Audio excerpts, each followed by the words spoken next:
Good morning. And good evening, beautiful people, depending on what time you're watching or listening to this episode of Mose Knows. We back.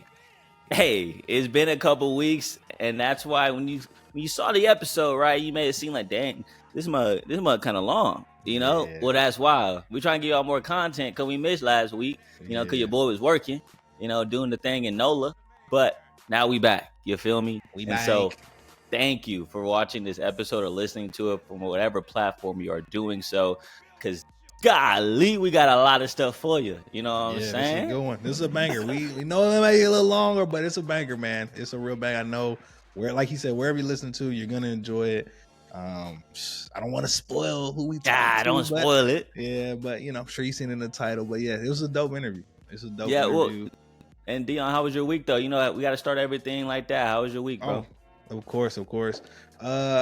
Since the last time we spoke, before Christmas, it's been long. It's been a long time, man. A long week. Man, the tone change. Yeah. If you don't know, I work at Walmart, and the holiday season in a retail store, grocery store, is disgusting.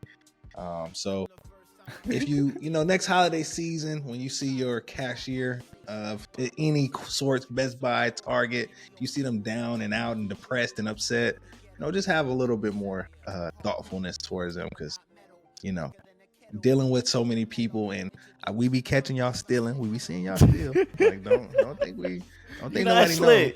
Yeah, before I worked there, I would finesse a little here and there, but now seeing the process of like, oh no, them cameras do work. They do be seeing y'all. So just dealing with that craziness. I worked Christmas Eve, which was disgusting. I didn't know people really shopped Christmas Eve. Last minute shopping, huh? Yeah, last minute, shelves empty.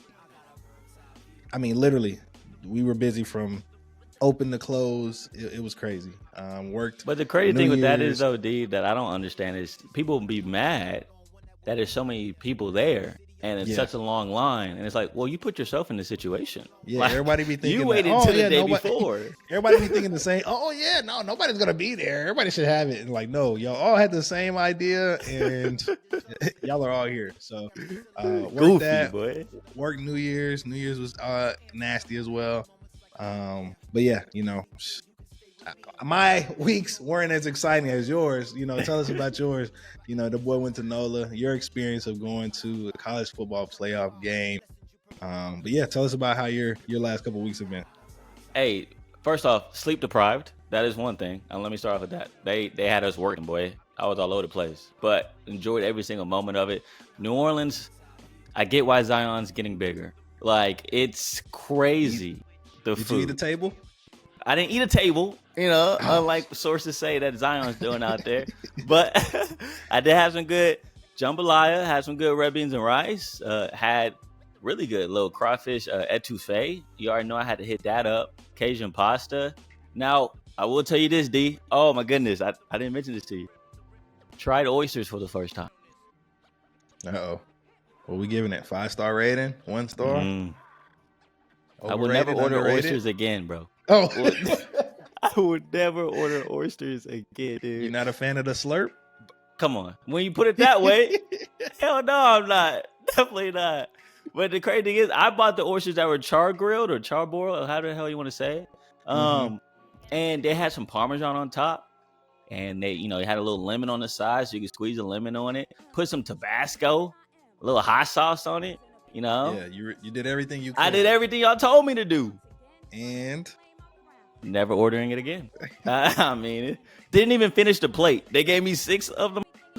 I ate 3. Like, I just couldn't do it. I even tried it with a cracker, tried it with a piece of bread. I tried to like it. Everything. I tried to like it. I want to be fancy. I want to go to these high class restaurants and be like, I order some oyster, to sound some type of like royalty, I guess you could say, and sound like I know what the heck I'm talking about. But no, I'm cool with the crawfish etouffee. Like, I'm cool with that, dude. I'm cool with the basics, with a little gumbo. Like, I don't need that. I don't need the oysters. So, yeah, I'm not gonna give it a rating. Just know I just won't order them again. So that was interesting. But Bourbon Street as well. First time on Bourbon. Yeah. What night was this? Was it just before the Oh, college game? it was multiple. It was multiple nights. Oh, you was out there Yeah. for a couple We was days. in them Oh, street. okay. Yeah, we was That in boy there. was We was enjoying there since himself. Friday. Yeah, That boy was facts. enjoying himself. From Friday to Tuesday, bro. Yeah, bourbon was, bourbon. It was tight. A lot of people, walking around. Beads getting thrown. That was I was about cool. to say, did you get flashed? I know they showed it on ESPN. Some girl flashed. Yeah, bro. What a mess up that was. That's like a real thing. That's... Hell yeah! What you mean? Oh, wow. Hell yeah, that's a real thing. Walking down the street like, oh, titties. Like that's crazy. That's crazy. So yeah, it was a interesting time. A lot of people that were packed. Tried my first. They call it a hurricane. It's like a drink that I don't know what's in it, but I know the next day it hit me like a category 5. Like it, it was wild, bro. Oh, it was a slow burn for you, Bro. huh? Like a like 3-piece, dog. Like I had to wake up the next morning to be on the morning show, and I'm like, all right, everybody, live from New Orleans. Yeah, Really Texas is playing in a couple days. I don't know what's going on, but stomach's hurting, brain's hurting. Yeah, it really did hit me.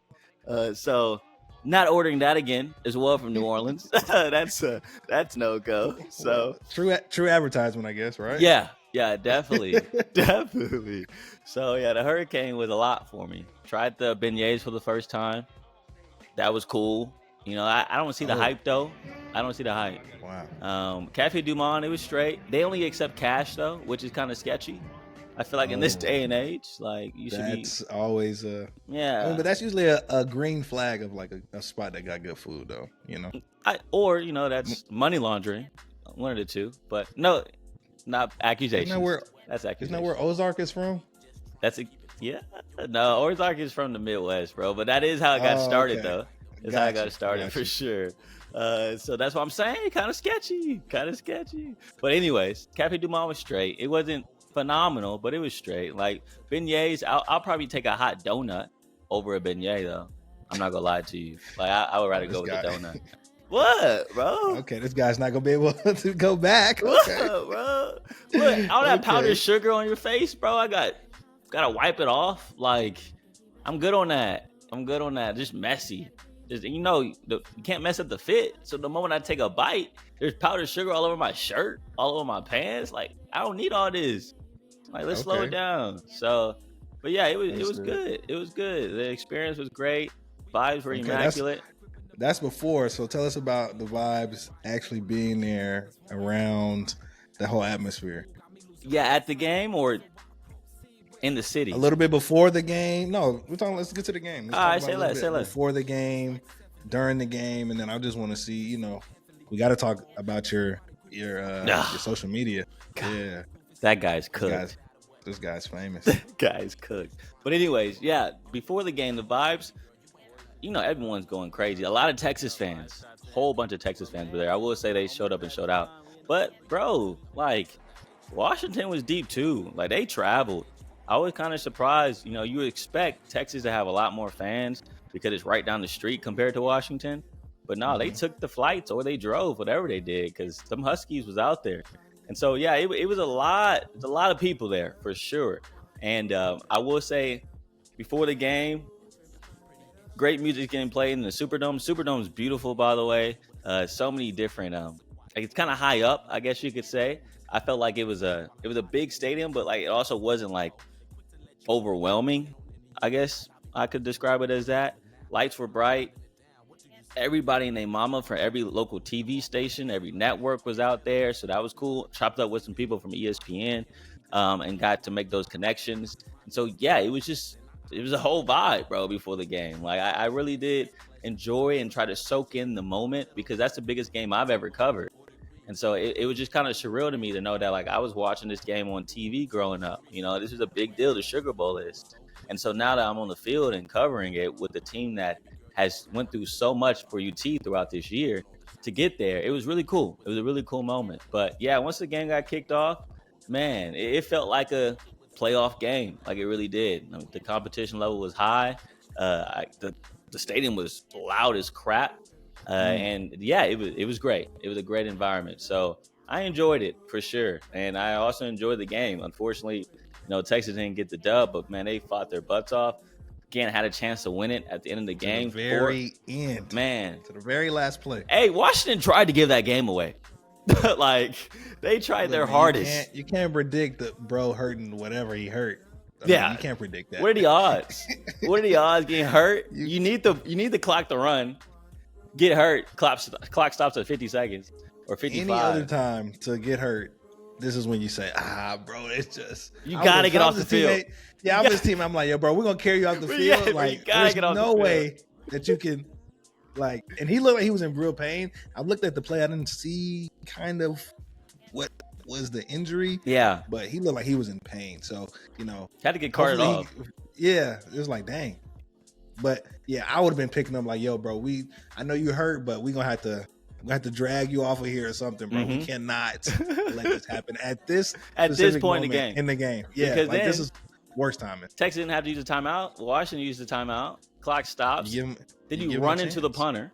I mean, not the punter, the punt returner. My apologies. Run into Jordan Whittington. Causes a flag. It's like, I'm telling you, Washington was trying to give the game to Texas. Like, they really were. No. And so, unfortunately, 4 plays from the 11-yard line, Texas wasn't able to punch it in. And that's all she wrote. And after that, you want to talk about the ambiance. After the game was over, I just see a couple Huskies running across the field, like sprinting across the field. Throw your hood up to get to the Texas side of the fan base. And then that's what the whole video kind of gets brought up. I know you mentioned it before. So yeah, what questions you got for that, Mug, bro? What questions you got? I mean, do you have an idea how that started? Like he must have been talking trash. It's just, yeah. Like he must have been talking trash, like throughout the game, before the game, something. Because remember, we're not allowed on the field during the game. We're not allowed to shoot it. That's college football playoff rules. So we weren't able to shoot any of the game. No local news stations was able to shoot anything. Now, mind you, at the end of the game, everybody's quick. As soon as that 0-0. Yeah. Okay. You're gonna give me something. Then you get the cameras. I'm leaving here with something. Yeah. Facts. I'm gonna leave here with something. I'm leaving here with something. But get this clip, bro. So at the end of the game, I see all these Huskies running down to the Texas fan base, right where I'm posted up at, and they're just horns down. You know what I'm saying? Horns down. We run the South, and I'm like, oh shit! Like, let me start recording. Get the recording out. They're talking, chirping back and forth. And then there's a guy in the stands. Turns out, I'm not going to say his name because, I'm not trying to put nobody out there, but he is an attorney from El Paso, went to UTEP, and also went to Texas Tech.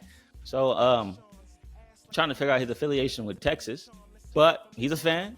He's a fan of, you can be a fan of anybody. He's a diehard fan. You can be a fan of everybody. He looked very passionate. He looked very passionate. Telling Husky players to remember me, like, come on, dude. Like, they're not going to. They're about to go to the national championship, bro. Like, they don't give a rip about you, bro. And they're in Louisiana. They're probably finna get lit tonight. Facts, bro. So that was a whole situation. I'm shooting it, and I'm trying to go back and forth, right? Like, do I shoot the players, or do I shoot the guy in the stands that's yelling and chirping back at him? So if you see in the video, like, I just going left to right, left to right. I'm trying to figure out what the hell to choose. But luckily, I got enough of everything. And the next thing I know, I posted online. Now, mind you, I want people to know that. No. I want people to know that. Like, when we post videos, I'm not thinking, oh, this is going to blow up.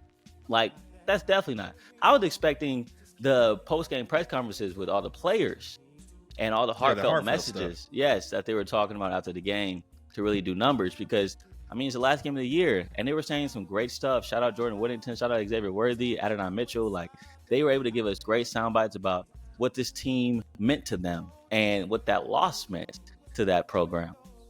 But when I woke up the next morning, get that out of here. When I wake up the next morning, they don't give a rip about it. Nobody gives a rip about that, dog. They want to see just a fight between an old 40-year-old and these 20, 21-year-olds going back and forth. Like, this world is so toxic. It's crazy. Like, for that to blow up. Yeah, it's insane. It's insane. But, that's... So did Do they always DM you, ask you to post it, or Yeah, they do. how does that work? Yeah, so Bleacher Report DM me. Heck, Overtime DM me. I'm trying to think of everybody. Little like local outlets DM me as well, asking if they can use the rights. Barstool, which I'm like, don't want to give Barstool. Don't want to give Barstool the video. I don't know. I don't know. But anyways.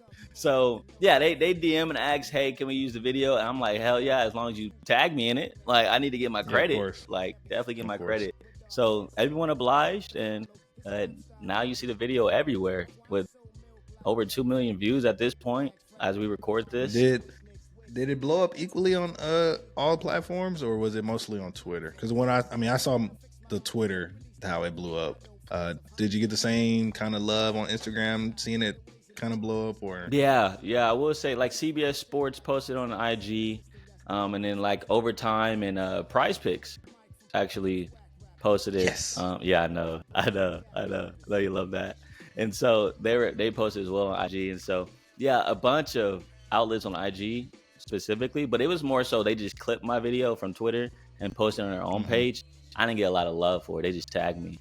But for like on Twitter, I do appreciate how everyone found the original video, you know what I'm saying, and didn't like retweet the CBS Sports one or the Yahoo Sports one.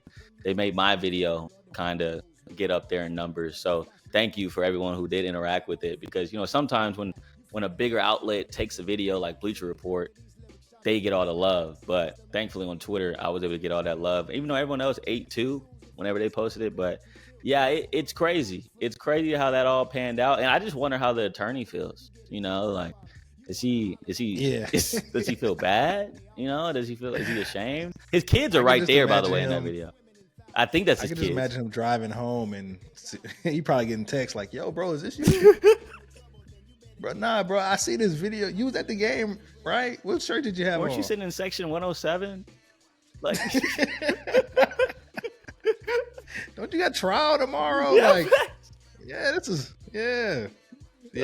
a crazy look. That's a crazy look. I mean, but hey, shout out to you for another viral moment. I mean, you're on a roll. I'm not trying to though, D. Like that's not like my goal. I'm going out there to do my job. And then I'm just got my head on the swivel. You know what I'm saying? I see something pop off, like that Ollie Gordon thing a couple weeks ago. Like, I didn't want Ollie Gordon to get all that hate after the game. That's why I apologized. But if I see something interesting, I'm going to pick up my camera and press record. Like, that's my job. So, yeah, another clip that kind of blew up a lot more than the Ollie Gordon clip did. And, oh, my goodness. Like, there's wrong on both sides, because first off, from the research and the comments I've been reading, those Washington players didn't play a single down. So the fact that, from what I've been reading. And so, yeah, you kind of got the substitutes, the subs talking trash. You love that, Jersey clean as hell, no dirt on them. But yeah, so no sweat, but the Horns down, they won the game. What can you say? They won the game. You can talk whatever you want to talk. They was at off-season workouts, they've been at all the practices throughout the year, so they deserve that win too. Scout team looks, like they're part of the team too, so they can put Horns down. In my opinion, they just beat them. But like saying we run the South, like that's crazy. That's crazy. You beat Texas twice, but like Texas isn't the South though. Like you can say we run Texas, but to put your whole stamp on the southern part of the United States is crazy. Yeah. So, yeah. That's just like that girl that she be talking trash to the dude and like, nah, my boyfriend will beat you up. It's like, dang. I know the other guys were like, yo, bro, we're not even worried about this. Like, you just gonna claim us? How you gonna put our stamp like that? What? Like we are not affiliated. Into it like, yo, yeah. We cool, but dang, bro, Facts. Why you just stamp us like that? But yeah, no, that's crazy. That's crazy. It sounds like you had a great experience though, man. I mean, I guess we're gonna compare experiences. How would this compare to your experience at the Red River Shootout? Same, great different. Great question. Better. Red River. I mean that stadium with being split at the 50-yard line, that's just special. That's just special. And then the state fair around it. I mean, the whole environment is just crazy to me. There's a reason why it's been such a long tradition for so long. And being on the field for that game, I would say that was tips the cap for me. Like I said, we weren't able to be on the field and shoot the game. I had to watch the game from the press box for the Sugar Bowl, just because it's college football playoff rules. And so, unfortunately, I would say that's why I'm liking Red River more, just because I'm on the field shooting the game, loud as crap in the Cotton Bowl, and just the history behind Texas versus Oklahoma. That was just dope. Now, mind you, Sugar Bowl, awesome experience. New Orleans, fantastic city. Even though getting out of the city was a debacle. Lord have mercy. Drove 11 hours. How long? Oh, shoot. 11 hours to get from New Orleans to Austin, Deon. Make it make sense. Make it make sense. The traffic was crazy. I'm sure I'm not the only one that was in this traffic. Like, a lot of people leaving that next day probably is feeling the same sentiment right now. Like, to be stuck on the highway. Bumper to bumper. Standstill, huh? Bro, standstill. On a random Tuesday in New Orleans at 1 p.m. in the middle of the day. Like, it's not even like prime time work hours. Like, it's literally none of that adds up. It doesn't add up. None adds up. Bumper to bumper. Like, I'm trying to leave this state, dude. Let me get out of here. So yeah, that was a long drive, 11-hour drive. Got back around 10:30, 11 o'clock that night, and sleep deprived. Yep, and that's, like I said, how I started this whole conversation. That's why. Yeah, I was about to say, before we can get there, you said you still worked after the game, huh? Oh my goodness, yes. So for those people who don't know, like, our duties as a sports anchor doesn't stop after the game. Like, that's kind of when things start to kick off for us, because, you know, like I said, we weren't able to shoot the game. We was able to be on the field during the final drive in the last minute, or I guess I should say the last 45 seconds of the game. And so right when that clock hits 0, boom, you shoot the clip, that goes viral. And then now you're looking at, okay, we got to get shots of players walking off the field, Eyes of Texas, who's sad, you know, and I hate getting those shots, Deon. I will say that. Those shots. Really? I mean, it's awkward. It's awkward. It is. I'm sure it could be awkward. Like, I'm trying to shoot video, and like, I have to get it, you know, because that's my job. But like, no one wants to have a camera in their face when they're sad or when they're crying. Like, no, that's weird. It's so weird. But you need the shot. You got to get the shot. And so, yeah, players are walking off the field sad, you know, holding each other, you know, trying to make sure they're encouraging one another as they walk off the field. And so you get that. You get all those shots. And then you go into the press conference room. And so Texas does this thing where they do breakouts with different players who aren't at the podium. I know on ESPN, you see the press conferences with Steve Sarkisian and Quinn Ewers and Jalen Ford. They're all at this podium. Well, we get access to another area of the stadium where we're interviewing players that aren't on that podium. And so, like, you know, we interviewed Tavondre Sweat, Adonai Mitchell, Xavier Worthy, Jordan Whittington, Jake Majors, and so Jade Barron, all these guys that we get this access. And so that's when, after the game, we get the shots of them leaving the field. We go into those rooms. We wait for the players to get dressed, change. Sarkisian talks to the players in the locker room. They eventually come out, and we interview them. We have a bunch of, we call it a media scrum, with a bunch of people around one player. Was able to get shots of that. And then you got to go back out in the field and shoot your stand-ups. So for what everyone saw during the morning show that next day, the 6 o'clock show, the 5 o'clock show, the 10 o'clock show, we pre-recorded all that stuff that night. And so we give a recap about how the game went while incorporating sound bites from what we just got at that breakout room. And so we're thinking on the fly, trying to write scripts, because we have a shuttle to catch from the stadium to the hotel, and that shuttle stops at 2:30 a.m. And so we're on a deadline, bro. Like, we got to shoot this, or we're walking back to the hotel with all this gear. And so, yeah, we hurry up and shoot it, and we take the shuttle, go back to the hotel. And like I said, work's not done. We got to edit this stuff. Like, still got to edit it, attach it to the show, because the morning show is going to use it that next day. And I kid you not, D, like, we are editing this stuff while the morning show starts. And so, mind you, the morning show starts at 4:30 a.m. And so we're trying to attach stuff to the rundown while the show is starting to make sure they have content of the game.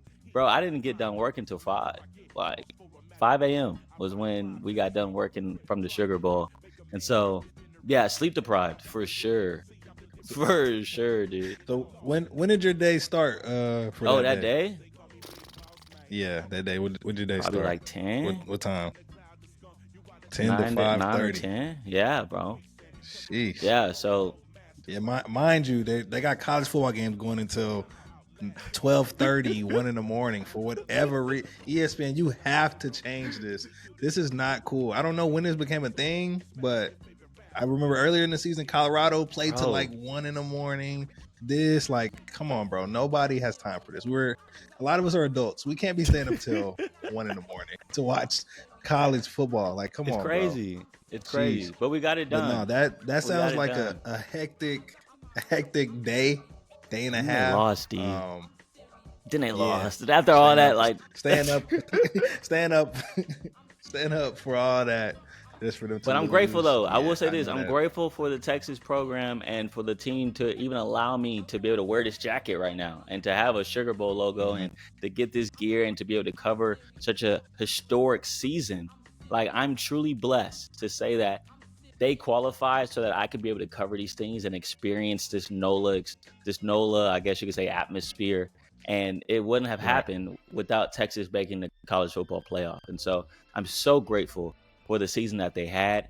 Wish they could have had one more, but I mean, that's the way the cookie crumble. When Michael Penix is doing that, like, man, he's in flow state. Dude should win a Heisman. Like, I don't know what they was watching all year. I finally got to see it with my own eyes, and the first thing I said was, "Why does this guy not have a Heisman? Like, this dude is ridiculous. He's surgical, bro." And so, it was just nasty. It was nasty seeing that because the Texas defense, they tried everything. They literally tried everything, and nothing would work. And it's not like they were out of position. He was just that good, And like, I'm not trying to meat ride, but like, the dude put on one of the greatest performances I've seen with my own two eyes. Like, that's how great Michael Penix was. And so, not going to discredit that Texas defense. I'm just going to praise Michael Penix and that Washington passing offense because they didn't even have a run game. And so it's like, they weren't even successful running the football. They knew they were going to pass, and they still couldn't stop it. It didn't matter. It didn't matter. But yeah, we'll dive into more of that with our interview that we got. Yeah. We'll break that. We'll break a lot more. Like I said, this was a great interview that we got with Fozzy. I mean, what was your biggest takeaway from it before we jump into it? Oh, man. Fozzy was amazing, as always. And he works for Longhorn Network, so he talks about Texas football every single week. And so he knows what the hell he's talking about. But also, we have a big history of Fozzy. He went to Pearland High School. It's where I'm from, Pearland, Texas. Real good friends with one of my sisters, and was able to be a family friend basically while I was growing up and knowing Fozzy for a very long time. So the fact that he's hopping on his podcast is kind of a surreal moment because, man, he watched me grow up, and so now we're here and covering the same team, his former Longhorn team, and it's kind of cool. It's kind of cool to see him in this next chapter of his life. But I mean, to be honest, the whole thing was great, D. Like, he was so informative, and I hope you all enjoy how much insight he's going to give y'all in this interview about what he saw from his perspective about the Sugar Bowl, because we asked him a lot of questions, and he answered all of them very thoughtfully. So, yes. Very well. Yeah, a lot of information. But yeah, man, I hope y'all enjoy this interview. We'll talk to y'all after.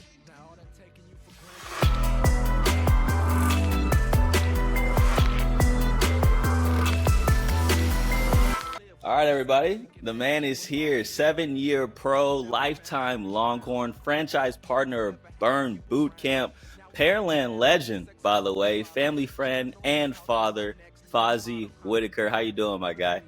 What is going on, brother? It has been some crazy travel getting back home from New Orleans. Had an ultimate great time in New Orleans, but man, everything is going well right now to kick off the year 2024, baby. That's flying. Time is flying. Thank you for joining us. And I mean, really quick, before we get into this heartbreaking game, I mean, how was your time in New Orleans? Mine was amazing. To be 100% true. I go out to New Orleans for the food. right? Obviously out there for the game, but the food was probably just as important for me as the game was. My wife, Jasmine, she loves to kind of plot a daily course of where we're going to go eat. And man, each day it did not disappoint. So got to hit up a couple of spots around the city that they're known for. Got to hit up a couple hole in the walls as well. But ultimately, that's what I looked forward to the most. The kiddos got to enjoy it as well. Man, we got to participate in the Sugar Bowl parade. The kiddos throwing beads and stuff off the float. So they had an unbelievable time out there and just enjoyed themselves also. So seeing all the pomp and circumstances around the Sugar Bowl as well as New Year's festivities, I can truly say, man, I enjoyed my time in the NO. Now let me know if I'm not tripping. All right, okay, you talked about spots that you went to that people talked about. I'm sure you went to Cafe Du Monde, yes or no? Oh yeah, oh yeah. Oh right. Yeah, so low key. I think it's kind of hype, bro. What'd you think? Okay, so it is. They did a special while we was out there with Longhorn Network, and at 7 a.m. on Sunday morning, 7 a.m. Sunday morning, we went out there and actually went into the back of the kitchen at the Jackson Square original location. We actually threw them in the fryer, like the whole fryer, put the dough out there, put the flour out there. They showed us how to make it. They showed us how to prepare the dough. They powdered the sugar. We even served it to some of the people there. They got some free labor out of us, to be 100% true. But cut him a check, bro. It was cool. You know what I'm saying? They owe me a days of work right there, man. But it truly was cool to see it, man. It was spearheaded by the head kitchen staff. His name was Curtis. He had been making beignets there at Cafe Du Monde for 34 years. Oh my God. I was like, the experience and the amount of knowledge this man knows about how to make a beignet, what's right, what's wrong. It is probably nobody better to be able to do that. But out of all the beignets, so I think Cafe Du Monde had the best ones. And it might have just been because we made them at that time, and they were extremely fresh. Why. They were good. Take your credit. They was busting. I'm gonna say, I still got my apron. I still got my cap. If I need to go to work, I can go to work. That's all I'm gonna say. So I should have got beignets made by you. That's what no I question. should have done. Okay, no question. I got suited and booted, man. I felt like Hakeem from Coming to America. I felt like a goat herder. I was in there. It ain't the Big Mac, it's the Big Mick. I was in my zone back there, boy. Flipping that mug up. Okay, you know what I'm saying? Yeah. He's certified. Good, man. He learned from the best. Yeah. So I'm trying to get a tip. I didn't get one. My goodness. As you should. Like, you put in that work, just like a lot of dudes on the field put in work for the Sugar Bowl. Was that your first time covering the Sugar Bowl within your broadcasting career? I don't know your background so far in your history. Yeah, that was my first college football playoff exposure as a media guy. First time being able to travel with the team to a bowl game. First time being at a Big 12 championship game this year as well with Longhorn Network. It was a surreal moment, man. I was thankful and grateful for the opportunity to be a part of the ride and the journey that this team has taken all of the city of Austin and all of those fans across the country this season. Year 3, Steve Sarkisian has made tremendous strides for this program. Best season that this team has had in the past, 15 years, I might say. Since the last time I was there playing was the last time Texas had been on a national stage to this degree. So truly amazing to be a part of that as a media guy. I got to take part in media days for the bowl game, which I saw you at. We got to I'm about to say, I saw you locked in, bro. Right, we was working. We was live. What were you preparing for? So that was Sirius XM, which is what I do every week. I do that Monday mornings on the Big 12 channel, and we cover the entire conference on that channel. And obviously, basketball season is a big part of what it is right now, since there aren't any Big 12 teams left in the CFP in the national championship game. So we'll dive heavy into the basketball realm, and then we'll transition into softball and baseball after basketball finishes up.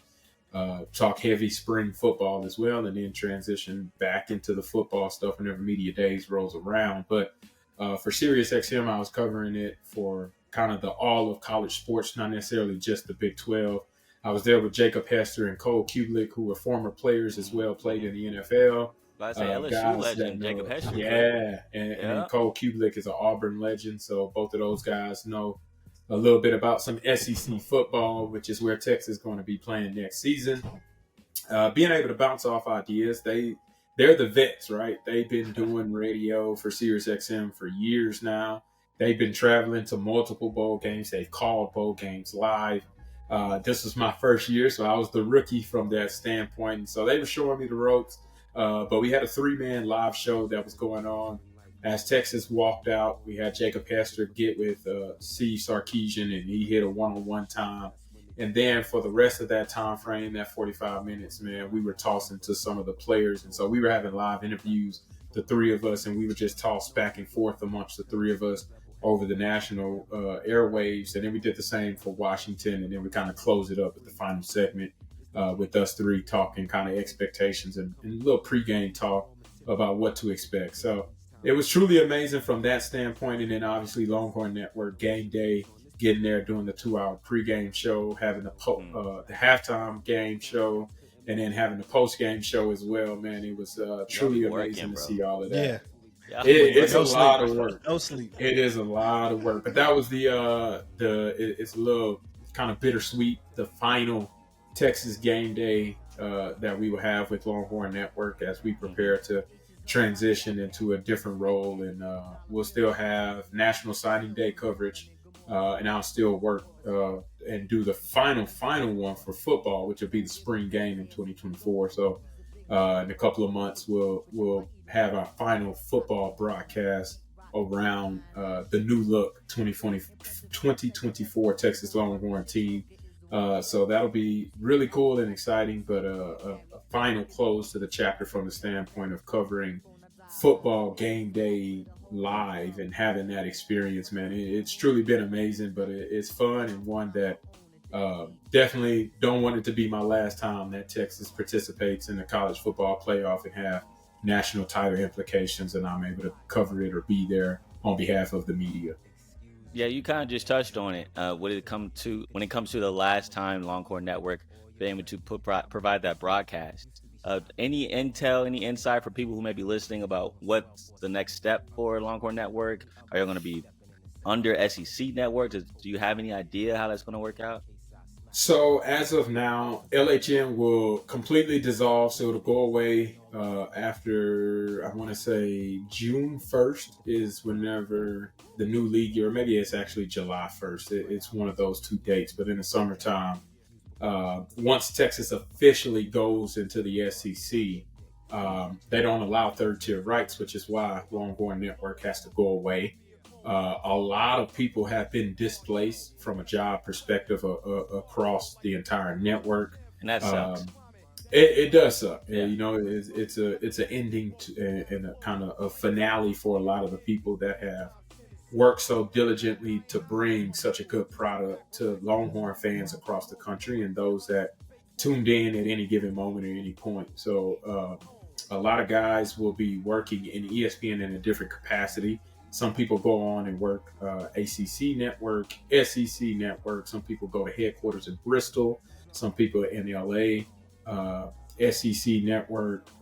That'll be Atlanta. A lot of their headquarters are out there. ACC network is around the Charlotte area. So people will fly out to Charlotte and work in those areas. So people also will do remote work from Austin. So it's kind of a hodgepodge of some people getting picked up here, some people getting picked up there, some people expanding their wings and going into a completely different field or turning into a producer for a different show. And that's where you hope to see all of the people that are working there find a landing spot. But the reality and the truth of it is everybody probably won't be as lucky. Yeah, and that's the bad part about it, because I feel like Longhorn Network pioneered a lot of these regional sports teams, sport networks. I mean, I remember the idea of Texas having its own TV station was kind of like, whoa. I remember thinking about it and seeing the commercials for it. Like, how are they going to pull this off? But they have, Right. and they've done a Right. tremendous job over the years, and they've created a product that is top tier. And so, like you said, it sucks to see this kind of dissolve out, because like the pioneering of what the new look of TV is kind of started with Longhorn Network, and I think that's pretty dope. So it sucks to see, but and what a way to end it, huh? At the Sugar Bowl, Oh yeah, being able to cover that game and not the Alamo Bowl, you know. Oh man, who are you telling?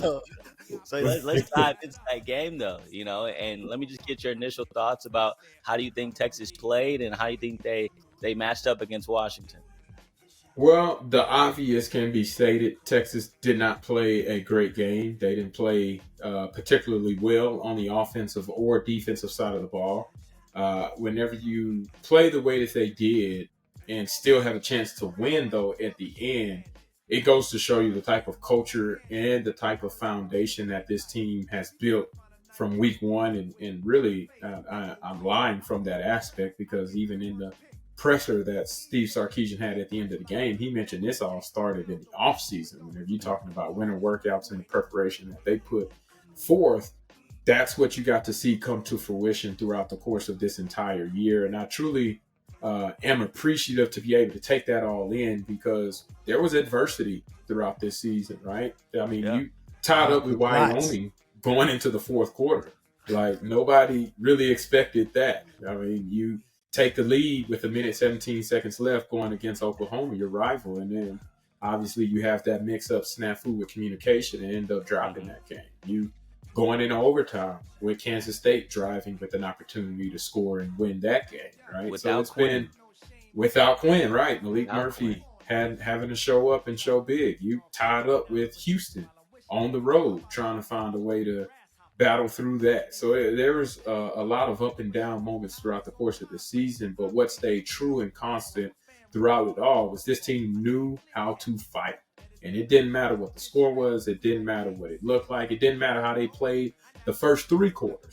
They were still going to fight until that final snap. And we got to see that play out against Washington when down 13 points. I'm sure some people turned off the television in the fourth quarter. I'm sure some people turned away. I'm sure some people was like, it's over with. Yeah, I'm sure some people was like, that's a wrap. But man, this team showed the amount of heart that you want to see from a football team. The identity that Steve Sarkisian wants his team to have, that scrappy, go get it, chip on the shoulder type of attitude. And they played all the way to that final second, which ultimately was just a couple inches, maybe too high out of reach for Adonai Mitchell. And obviously their cornerback was able to make a play on it. But at the end of the day, that's all you can expect from a team. Washington ultimately played the better game. They were deserving to win the game because they played that way all the way through. Braylon Trice was an unbelievable factor for them on the defensive line. I'm not gonna lie, I didn't know that man's game. I did not know that man's game. I wasn't familiar. I wasn't familiar with your game. I've been hyping him up. Everything he's done has been put on display. He had a more productive season from a stat perspective last year. And he was an absolute beast last year. This year, I know he only had, I want to say it was 5.5 sacks and had 8 TFLs this year, which is, it's not, don't get me wrong, that's not bad stats at all, but it wasn't the monster that he truly was. And so that was one of my biggest concerns. We talked about how Washington's strength is their passing offense, how that was going to match up with Texas's weakness on defense, which is their pass defense. Michael Penix Jr. absolutely took advantage of that as he threw for over 400 yards, had an unbelievable game, one of his best games of his career, right? He didn't necessarily throw the amount of touchdowns that you probably would think with throwing 400 yards, but as far as putting his team in a position to win every single drive, like, this defense was reeling in a lot of moments. And anytime they wanted to come up, press, play, bump, and run, try to get physical at the line of scrimmage, man, there go Poke over the top. There go Adunze over the top. There was nothing you could do. And so it's right just there, like, though, man. Fozzy, that's the thing. Like, they're right there. Right, it was great it's coverage. Not like they're wide open. Just was a better throw. Like, the throw that he threw to the tight end that was it was late in the third quarter, possibly even early in the fourth quarter. He threw it over Jahdae Barron's head Oh and my fit it gosh! right in the Right window in between before the Malik safety Muhammad. could even get it. It was like that type of pass. Whenever you can complete those types of passes, like you are on fire. Michael Penix Jr. took advantage of that. Where I said the game would be won and lost, though, was where nobody was talking about. Right, Texas D line was talked about all day long because rightfully so. They got some dogs up front. Washington's offensive line was talked about all day long because they got some dogs up front, right? They Best Joe offensive Moore line in the Award country. winners. They knew exactly what time it was. Texas knew what time it was, and that was a collision course that played out all four quarters. But truly, to me, where the game was won and lost was Washington's defensive line that nobody really was talking about, and Texas's offensive line that nobody really was talking about. If Texas could have controlled the line of scrimmage from a pass perspective, they was able to run it at will, but from a pass perspective, Quinn Ewers would have had a better game, and they would have been able to stay on the field a lot longer. With so much pressure happening in Quinn Ewers' face, and it even happened on the last two plays, right? Last play, he trying to force a pass out of Mitchell. Maybe if he had a little bit softer pocket, he could have thrown it maybe a little bit shorter or had that back shoulder opportunity. The play before that, we thought the game was over. He almost gets sacked and is trying to throw it out of bounds. Like, dude was under pressure running for his life the entire game. So ultimately, I thought that was the difference in the game was Washington's defensive line absolutely giving this Texas front kind of a look that they hadn't seen before or maybe wasn't ready for. Just played more physical. But ultimately, like I said, as bad as Texas played with the 2 turnovers, giving up over 450 yards passing to Michael Penix Jr., 2 100-yard receivers. As bad as they played, man, it still came down to the very last play, and that shows you how stacked and loaded this Texas team was all season long. But you make too many mistakes, it eventually comes back to bite you in the butt, and that's what happened against OU with the early turnovers that they had against Oklahoma in the Red River rivalry game. And then that's the same thing that kind of happened within the Sugar Bowl as they couldn't overcome all those mistakes that they had. And you talked about that last drive. I know Dion had a question about those last 4 plays. Yeah. Yeah, it's really interesting, as like you said. When looking on it from paper, you see that, okay, from on a paper standpoint, you would think that this was a blowout game, but it just kind of shows, like you said, it shows how Texas really had that mindset throughout the whole game. And when it talked about the last 4 plays from the 11-yard line to win the game, what were your thoughts on the sequence? What do you think they could have done better? What do you think that, do you agree with the call play? Like, what is your thoughts on, those last 4 plays? Yeah, the first thing I always want to say is I never like to question coaches' calls. Steve Sarkisian is an absolute mastermind offensively, right? It's been proven. This dude, his track record shows, it has shown. He even got them into that position, obviously, with the execution of the football team in order to be in a position to take the lead if they score and convert on the extra point. I heard the explanation that he gave, the first play. They were trying to get a one-on-one option with Jatavian Sanders, Jordan Whittington. Couldn't get the look that they wanted between those two. So Quinn makes the decision, check it down. Jaden Blues out into the flat, and then obviously goes out of bounds because you have 0 timeouts. The other aspect of it is what I would yearn for, though, is maybe another opportunity with Adonai Mitchell to be able to make a play. He showed you the last drive that he could go up and go grab a ball and make a big-time touchdown, and he did that. And Quinn does it on 4th down, tries to get it out to his guy. But I would have probably loved to see one more opportunity for him to be able to go make a play and try to throw the ball into the end zone and give him a chance just to see what could happen. But as far as the actual play calls themselves, man, I don't really I'm not hypercritical of what Steve Sarkisian called just because of He know football. He knew Mm-hmm. probably what defense Washington was going to run. He had situations, and here's the thing about football. Let's say Quinn Ewers had completed that pass to Adonai Mitchell on a comeback or a back shoulder, right, where there was a little bit more space at the front pylon. Would nobody be talking about them first Yeah, we're three saying he's a plays genius. there? It would right. It wouldn't have been an We're issue. saying he's a genius, the So- smartest offensive. Yeah, you're right. No you're right. question. Like he put them there. So it's those types of plays that really have you sit back and thinking, man. What it comes down to is execution. And what I just mentioned not too long ago was the Texas offensive line not holding up well enough to be able to give Quinn time to diagnose or make a play. The reason why Michael Penix Jr. threw for over 450 yards in this game was because, number one, his offensive line gave him the time to do so. But then, number two, whenever somebody was able to get back there on Texas's side, they could not bring Michael Penix Jr. down. He either sidestep, move outside of the pocket. No, that's part of who he is. He doesn't showcase it a ton, but he's always been able to be maneuverable in the pocket. It's not his strong suit to throw outside of the pocket. He, from a statistical standpoint, struggled with completions whenever he ran outside of the pocket. But like he's not like a dual threat speedster. He no Michael Vick or nothing like that. But he uses his legs to scramble and make plays or pick up first downs, and that's what NFL style quarterback really. That's kind of what it's like, right? You don't see a ton of NFL quarterbacks forcing the run with their legs, but if the opportunity presents itself, then they definitely will take advantage, and that's what Michael Penix Jr. was able to do in the pocket. His awareness is great. I mean, whenever you played 6 seasons of college football, that's what it looks like, right? And I'm not knocking him. Yeah, decade in, yeah. He's afforded that opportunity. He didn't cheat. Like, he didn't do nothing wrong. He's just doing what he's supposed to do, which was look like a freaking Heisman candidate, which is what he did. But that's what it looks like whenever you've had that much experience at the quarterback position.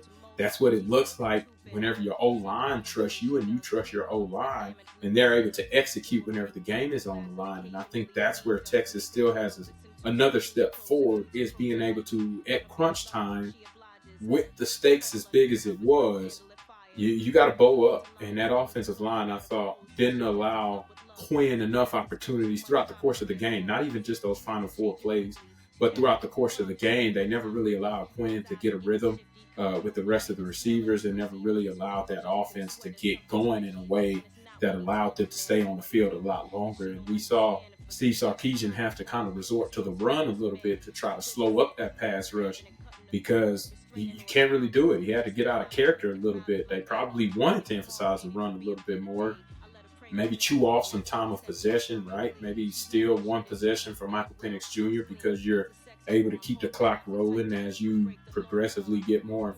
and more first downs. And like I said, they ran it very effectively. Jaden Blue had some big gains. CJ Baxter had some big gains. It's just game at the truth, right? They both coughed it up too. So it's like, man, how you supposed to handle that whenever you're driving and have big plays and then you cough it up? So, and I wanted to talk to you about that though, Fozzy. Yeah, it's a combination, man. Yeah, with Jaden Blue, a couple things. You said so much great stuff there. First off, with Penix using his legs more than usual in that game, that's something Jahdae Barron mentioned after the game. That they weren't really prepared for him to be that mobile and using read option plays within the offense. That was something that kind of took them by surprise in that second half. And so clearly the Texas defense was kind of taken aback as well from him using his legs. You can tell that they were probably not firing off the ball, because they were probably thinking a little bit like, oh, coach didn't run these. Oh yeah, coach didn't give us this look this week. Right, we don't have that card. Yeah. And it truly was amazing, because you look at it. He had 3 runs, that design quarterback runs, was able to get 31 yards on those. But they probably call 8, I want to say, QB read plays where they're trying to get the outside sweep with the running back, and he can pull it if the end plays, hard inside, or I'm sorry, if he pulls it if the end plays the running back going outside, or he keeps it if the end does do that. And that's where you get into a game plan where Washington doesn't necessarily do that, or they hadn't showcased that all season long as a feature point. But that's hats off to Ryan Grubb and Kalen DeBoer, who see hey, we haven't shown this. This is self-scout tendencies, right? You got an extra month to prepare for it. Where has Texas struggled? Oh yeah, Dylan Gabriel did run for over 100 yards in the last time Texas lost. Well, let's see if we can sprinkle in a little bit of that. And Michael Penix Jr. averaged a first down every time he tucked the ball and ran. And so that was part of the difference making in what this game was and how it unfolded, and a slight new wrinkle that this Texas defense hadn't seen. Not that they weren't necessarily prepared for it, but the fact that he was utilized as much as it was probably kept them a little uneasy or off balance, because that's not typically what Washington has shown. So that's part of, everybody talked about, Sark being able to have a month to dissect and diagnose this defense. Well, it's the same way on the opposite side of the ball, where Michael Penix Jr., Ryan Grubb, and Kalen DeBoer, they getting in their bag trying to figure out ways they can finesse too. So they did an amazing job, man. Like, I hate to say it as a Texas alum, you don't ever want to see your team lose, but I gotta respect and tip my hat off to that entire Washington team, because they hadn't played like that like all season long. They're a scrappy team now. Don't get it twisted. Every single game they won. They found a way to win, but like the way that they was playing physical up front, like in the way that literally all the play calls was working, the way that they kind of designed them to, and the way Michael Penix Jr. was kind of blinking as that impact player, like they hadn't put that on tape in a long time against a good quality opponent, and they were able to do that all whenever they needed to in this one game against Texas. And like I said, Texas still almost was able to take the lead at the end of the game. So it's a lot. It's a lot that you can go from there. Washington also took their foot off the pedal a little bit as they wanted to chew up some clock in the third quarter.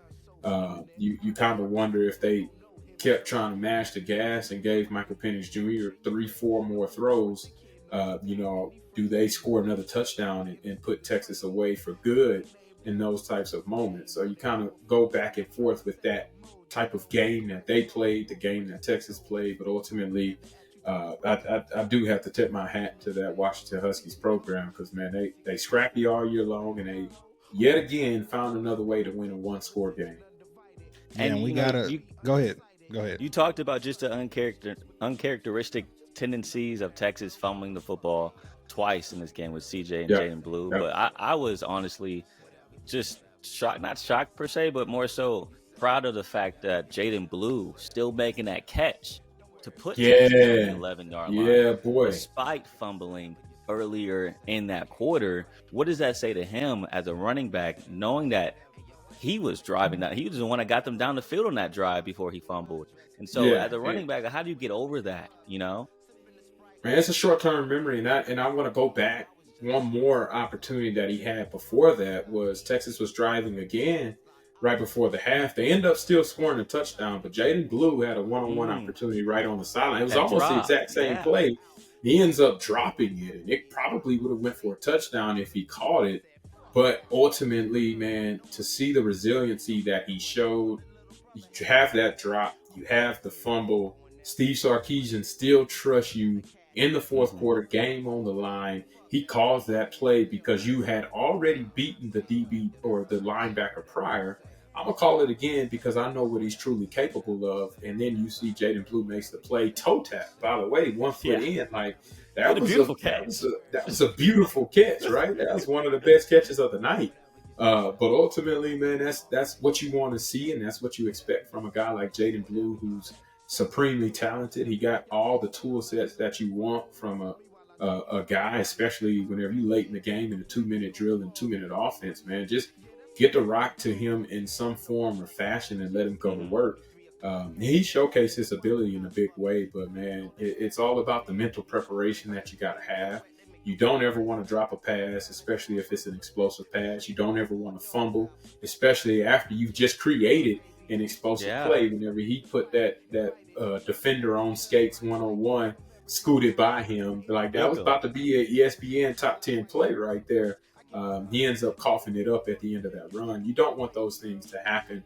But for him to battle back, it was kind of a microcosm of what this team is and how they respond to adversity, and how whenever they're looking at, a loss in the face, they say, no, we're not accepting that. We still going to find a way to fight through. And that's what he was able to provide for this football team on that last drive. And let me get one more in, D, before you go. Just ahead. about Tashard Choice. My boy Noah Gross posted a video of Choice on the sideline talking to Blue after that fumble. How tough is it to like listen to a coach while he's trying to tell you it's all good, but not put the blame on yourself when you cough the ball up? Well, it's a healthy dose of both, right? You got to take accountability and ownership. And, you let the team down in that moment. To be 100% honest, like we was having an opportunity, we was creating momentum. Like you let the team down, and I had to go through that. If you play running back ever, especially at this level, you've gone through it at some point in time. But the confidence that your coach comes over there and instills in you should be the difference maker. And we know that in this case, it was the difference maker because of what we just talked about, was him performing whenever the spotlight was at its brightest and he needed to make a play. He did that, and he was able to be explosive, and he almost broke off a long run in the meantime as well. Like he had some really flashy plays, but T-Choice knows exactly what it's like to be in a moment like that where all eyes are on you. It's one of the biggest moments of the game, and then all of a sudden you cough it up or don't have an opportunity to make a play in the way that you wanted, and everybody thinks it's everybody against the world in that moment. And T-Choice being able to step in, probably give some of his experience, and then give him a wake-up call, right? A lot of people can get into their feelings. Man, I messed up, like I gotta do better, whatever the case may be. T-Choice like, hey man, we got more game to play. Like this game ain't over. You gonna come right back on the field, and I need to see that same Jaden Blue that we recruited you here for. I need to see the one that's been shining all season long whenever your opportunities are called. And I think having that type of mentorship to a player like that, having the experiences that T-Choice had, and then sharing that with those guys, playing the running back position and playing it at a high level in the way that he did, it makes it easily relatable. But then it also goes to show you that this is bigger than just football, right? And even Jaden Blue posted a little post afterwards, right? I saw the video where they talk, and he even talked about the relationship that they have and kind of the brotherhood and the family atmosphere that these RBs get to have amongst each other. And that's where you get to overcome any adversity that you face. That's where you get to dig deeper and pull from that winter workout, pull from those meetings that you have at 6 a.m. that you don't want to have. You pull from that, my brother tore his ACL after having a phenomenal season. Like you pull all of that together and you bounce back in a big way. And I think that's what T-Choice embodies. And that's how he gets all of the running backs in that running back room to be able to play like. Perfect. And when we talk about all these stellar running backs, I mean, we got to talk about CJ Baxter's performance in this game. 9 carries, 64 yards, average 7 yards a carry. I mean, can you just talk to, a true freshman playing in a big moment like this during this game? How's he going to probably take this and, move on forward next season and, further on in his career, playing a big moment like this and having a really great game? Yeah, being able to perform at this stage, right? The number one thing for him, right? He got to get healthy. He wasn't all healthy pretty much all season long. He obviously hobbles off of the game late in the game as well after running to the sideline. And it's also a glimpse of what he can be, because this dude is extremely talented, has all the tool sets to be able to make the play. He just got to be healthy. And if he can play healthy, then he's a different type of player. Well, But can I ask you something real quick though? On that note, when it comes to that next level, and you're playing in high school and you're bigger and better than everybody else, how hard is that transition to stay healthy when these guys in college, they hitting, so you make the same it's transition. hard, bro. It's hard. Number one, here's the hardest thing to comprehend whenever you coming out as a high school senior and you getting to play at this level is body maintenance. Like in high school, you could get away with probably going to go playing a football game and you ate McDonald's for pregame meal and then you eat Whataburger for postgame, right? Like you You could get gotta go to away with that. Whataburger though. You gotta go to Right, Whataburger right, every right. Friday night. You got Milkshake to. at the end, right? You feeling good. You go ice up, do a little walk in or run, whatever. You could do anything in high school after a game. Man, you come to college and you play in that first big game like Alabama week 2. I mean, Rice even week 1, right? He felt And he what it was started. like playing in that. And it's a true grind. The hardest part of the grind is being able to stay healthy. Like it's really hard to be healthy 100% of the time. And it's pretty much impossible because over the course of the season, you take nicks and bruises. You're never really truly 100%. But to be able to play at a 100% level is really hard to do. We saw Xavier Worthy dealing with, his ankle. We saw Jonathan Brooks go down. We saw Quinn miss time. We've seen various amounts of people. The secondary was decimated all season long. Like we've seen JT Sanders what this game. Yeah, JT Sanders. He's trying to figure out how to do it. So we've seen various examples of how physical this game can be, and that's just on one team, right? You put that across the country in 130 FBS programs.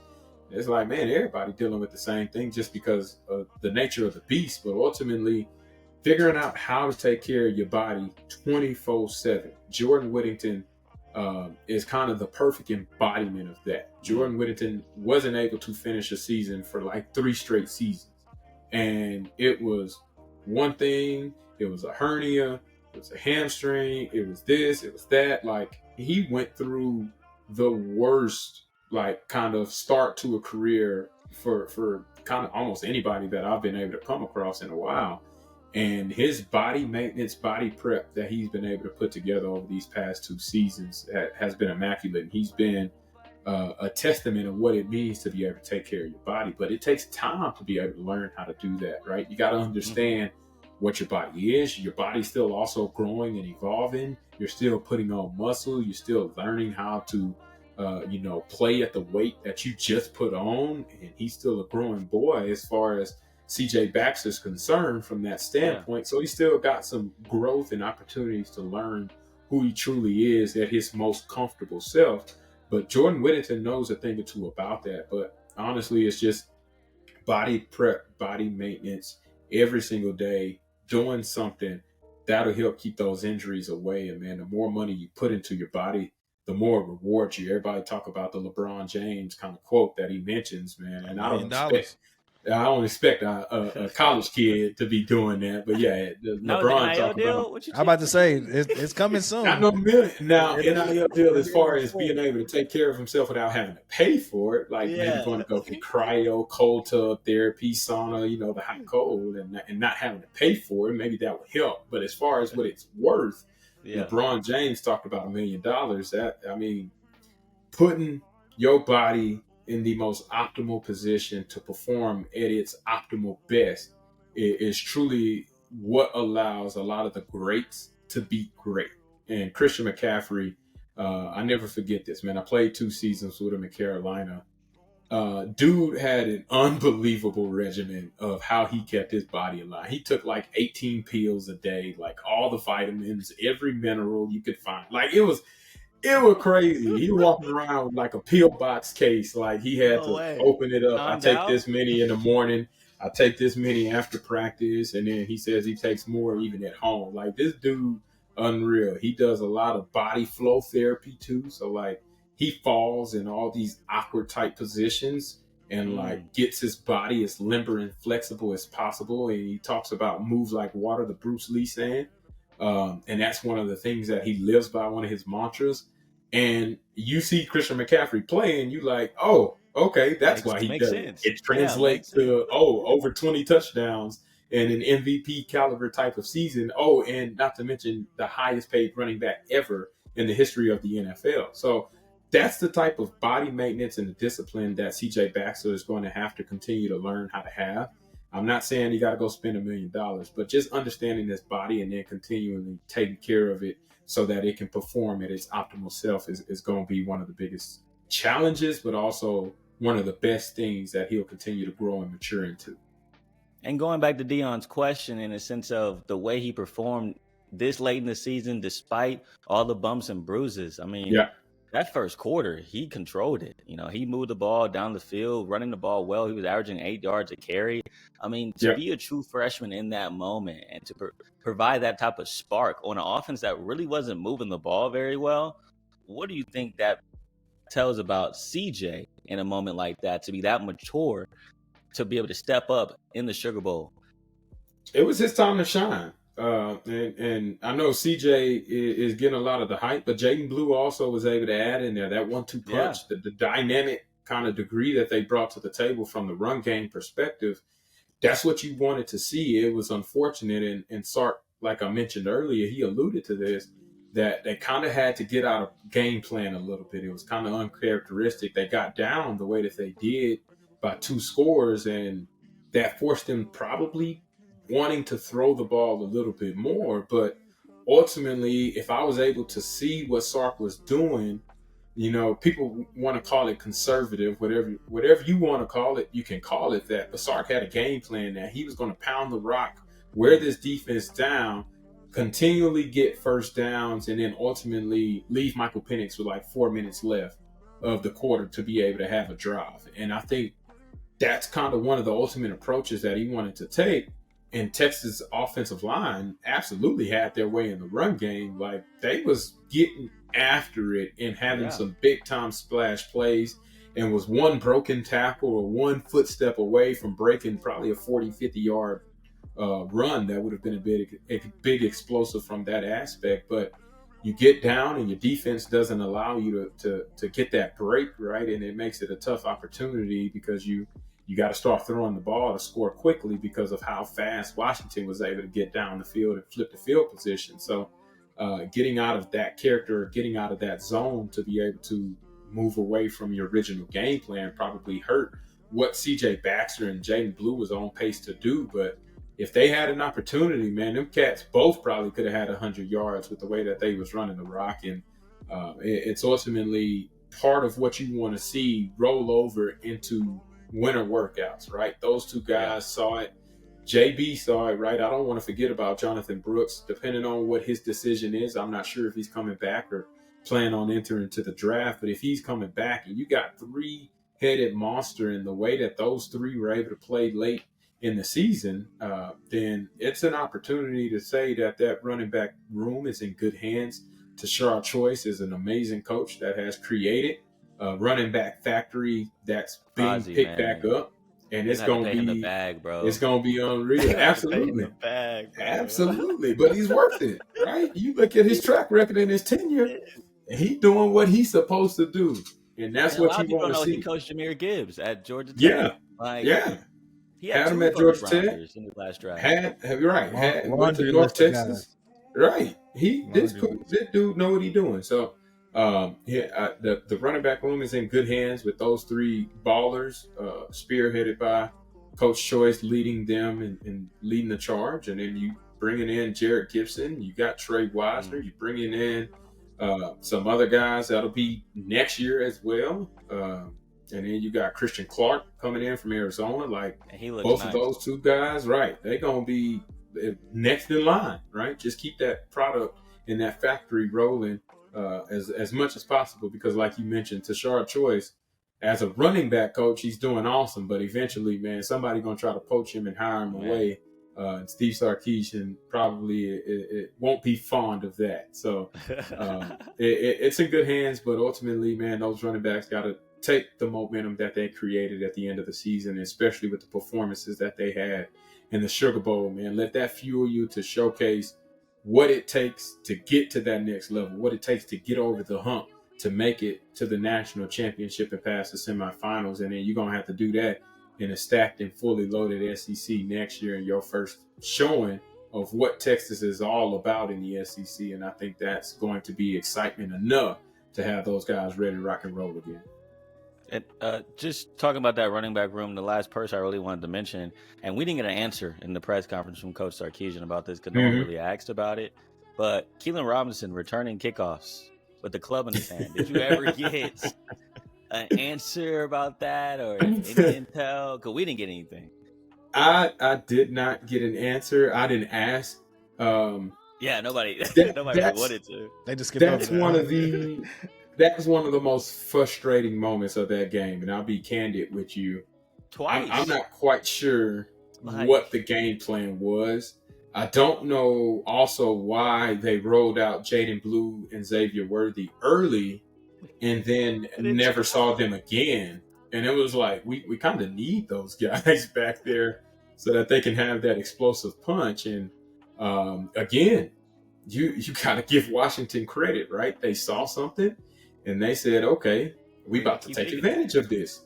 And they pooch kick it and force Keelan to try to make a play and put him in a bad position, and ultimately it backfired on Texas. I'm not quite sure. I hate it for Keelan because we know what Keelan is. He an absolute dog. But with his hand wrapped up and not being able to be his true self that he truly is, like, he's not the same person with a club in his hand. He can't really stiff arm. He can't Nobody is. do what he can. He can't. I mean, he couldn't even feel the ball with both hands cleanly. So it's like, how do you put that back there and do it multiple times, knowing what is at stake and knowing how that may unfold? And so that's one that I got a head scratcher on too. That's probably the frustrating aspect. That if I had to say one thing I disagreed with on coaching, was taking Jaden Blue or Xavier Worthy out, returning the rock, and having him stuck back there and kind of, fending for himself. It almost was.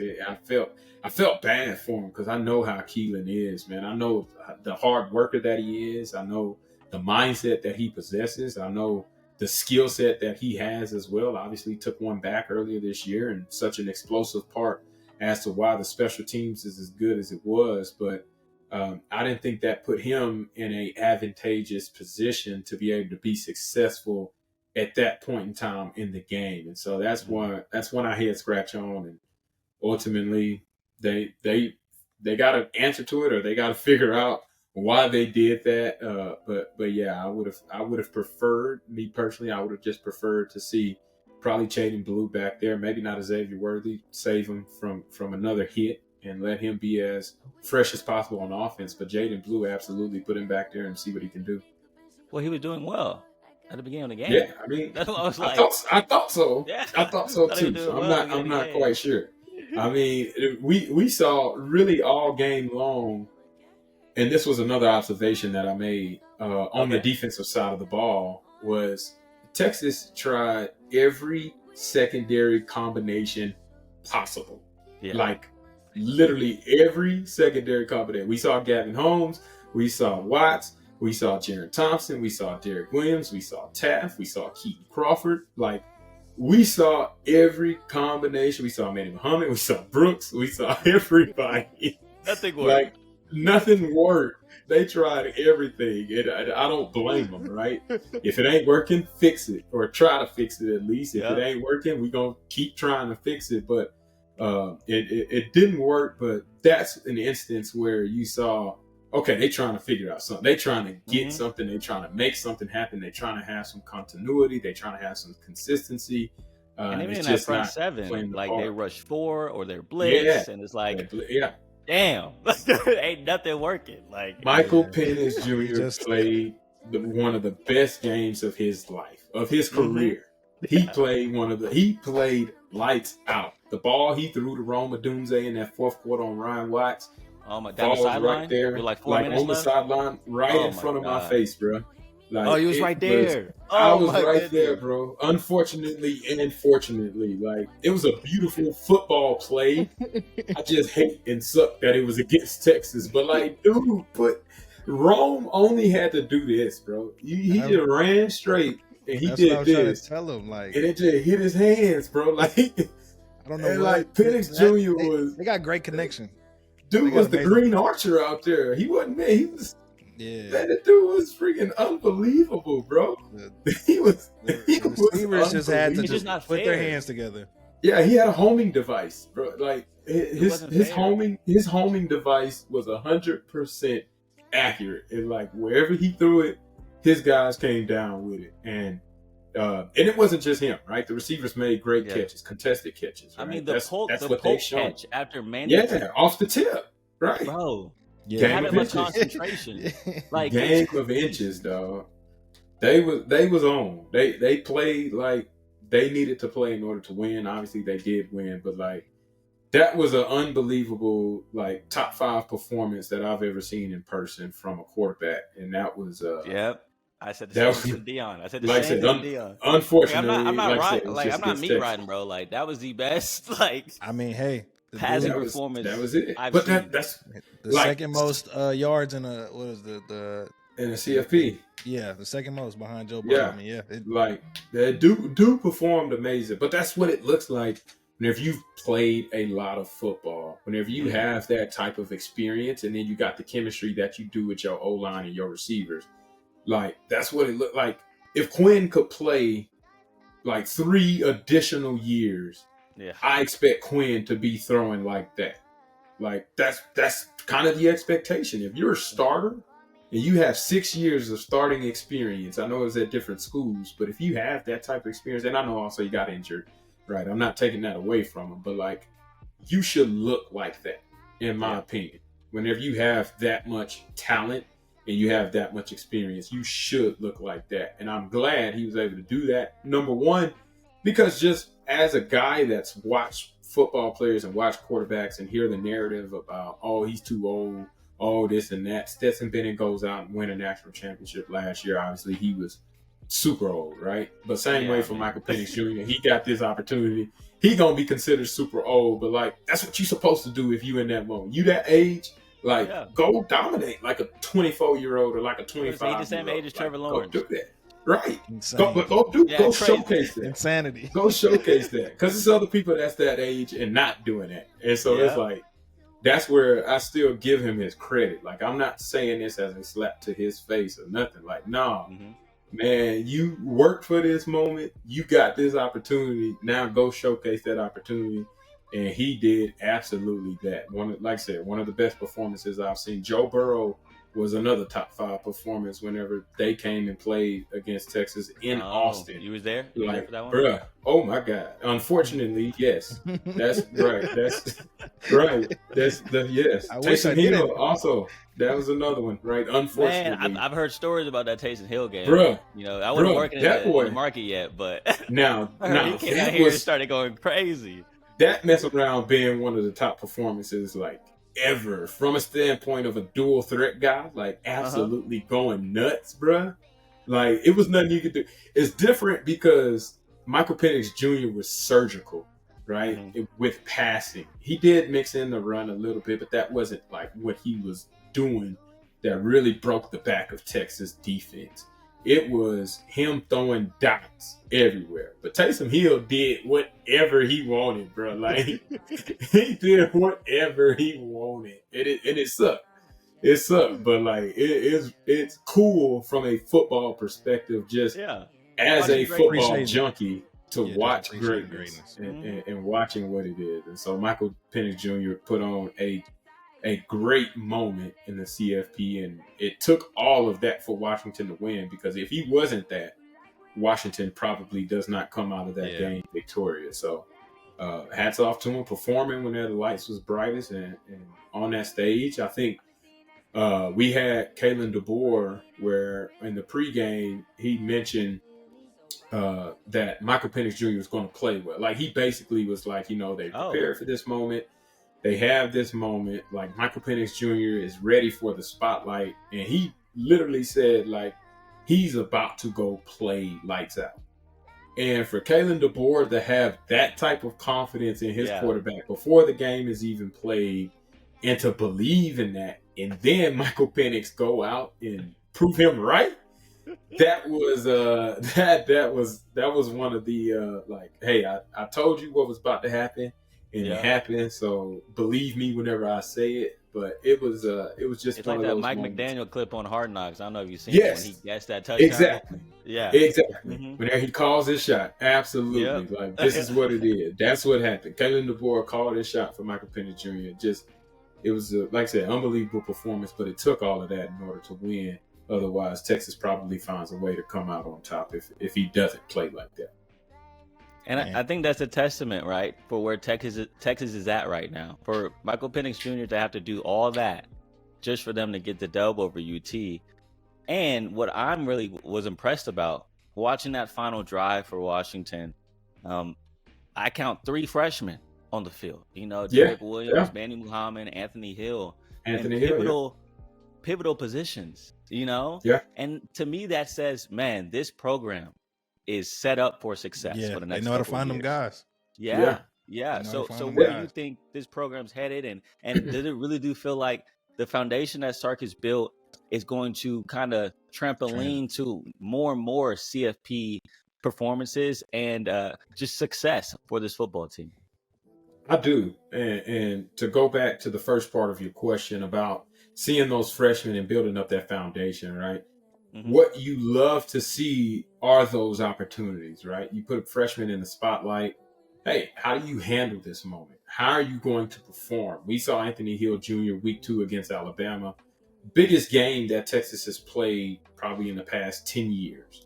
And for them to go on the road in Tuscaloosa, he has 6 tackles, also have 2 sacks, and played the way that he did only in his second game as a college player, showcased what his future is and what it can be.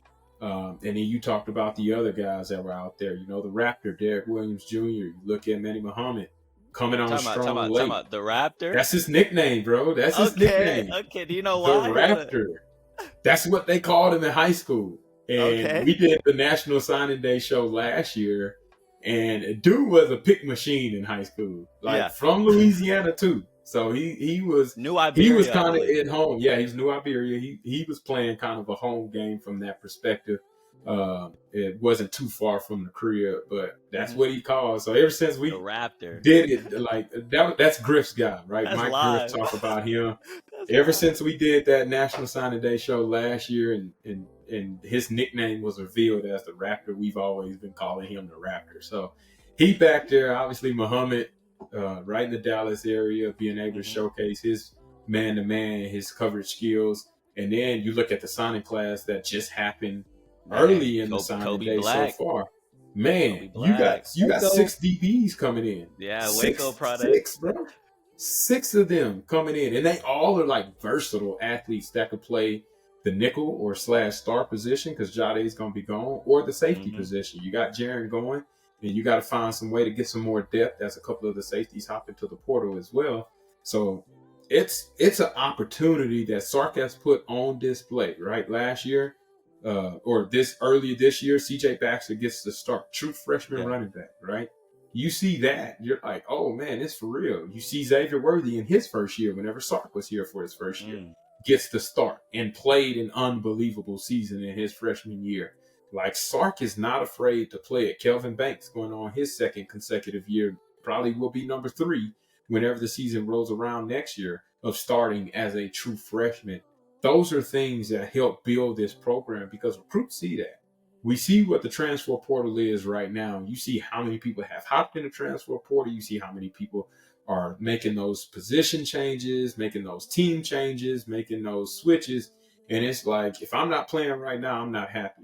And obviously that's why so much media was kind of garnered around Arch Manning, because if Quinn comes back, the kind of impetus is that Quinn will be the incumbent starter. Arch Manning probably has to sit another year, but he's no longer a redshirt guy. It counts as a season. Yeah, he's the backup.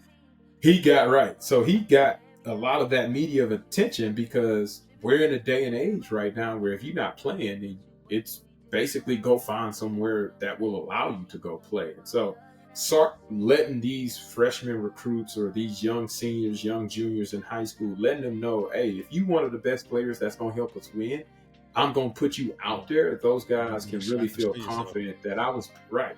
It give them confidence that I was brought in here to go make a play. And if I can make a play, that means I'm going to stay where I'm at and continue to make plays. And I think you look at that standpoint, that's how he's gotten a lot of these skill guys to come in. I wouldn't expect Ryan Wingo not to be on the field day one as a starter at that wide receiver. Man, he made position. a catch at the All-American Bowl practice today. Oh my goodness! God, I know he's the truth. I know he's the truth. I know he is. I know he is. But he don't come in and probably be a wide day receiver one. You build on Madden, bro. It's creative crazy. Let's go. That's what I need to see. I need to see that. Absolutely. Now, I will say something real quick, though, because you mentioned Quinn, of course, not making a decision yet, but we do know one person, Xavier Worthy. He has declared for the NFL draft. Yep. And you've played with the guy, Ted Ginn Jr., when it comes Yep. to speed. How much does that speed really correlate to the next level? And for people who may not know, like, how fast was Ted Ginn? Like I know people talk about how fast he was, but you watched it at practice. Like, how fast was he? Now Ted, we call him Thato, right? That's it. That's his kind of nickname. Thato, he was a different kind of fast, right? And I'm saying this jokingly, he wasn't there, but they talk about crackhead speed. Oh, that's what Thato had, boy. That boy get going, and ain't nobody stopping him. He is full train, full steam ahead. He was an All-American sprinter and growing up in summer track and in high school and in college as well. Like, obviously, this dude possesses unreal speed. Xavier Worthy, I don't know if he's as fast as Ted Ginn Jr., but he is probably 90% faster than everybody in the NFL right now. Xavier Worthy is. Okay. Dude, he got that next level gear. And I think ultimately, you can't teach speed, right? Tyreek Hill has had the success that he's had. Number one, he's kept his body healthy. He's been able to stay healthy. But then number two, he puts himself in positions that not a lot of people can put themselves in. He can run a over route across the defense faster than somebody could just run straight ahead and puts himself in position for Tua to drop it over the top. And now he's looking at possibly going for 2K, right? Like, I don't know if he is actually going to eclipse it. But so I hope he close, do. Though. That'll be the line. Right. He's close, but he was on pace. And he did get a little banged up, so that sucks for him. But a lot of what he does is because of how fast he is, right? He got great hands, too. His hands, he's focused on that. Because early on, that was the knock on him, right? Well, he catches with his body. He's not really catching them out wide. He's not that possession type receiver type of hands. But now he's put all of that to rest. Like, ain't nobody saying none of that no more. Everybody's saying... How you covering him? How you gonna bracket him? So I could see those same type of tendencies in Xavier Worthy right now. You look at Devontae Smith, another guy that's a slight frame guy that can absolutely fly. 4'3" type of guy, got great hands, can run every route. I'm thinking Tank Dell too from Houston. Tank Dell, like, go get it, right? Put these boys in space, and a lot of times, whenever you get into the NFL. What we saw last year with the Xavier Worthy was an outlier. The reason why Texas was able to have the success that they had this year, especially on the offensive side of the ball, was because A.D. Mitchell.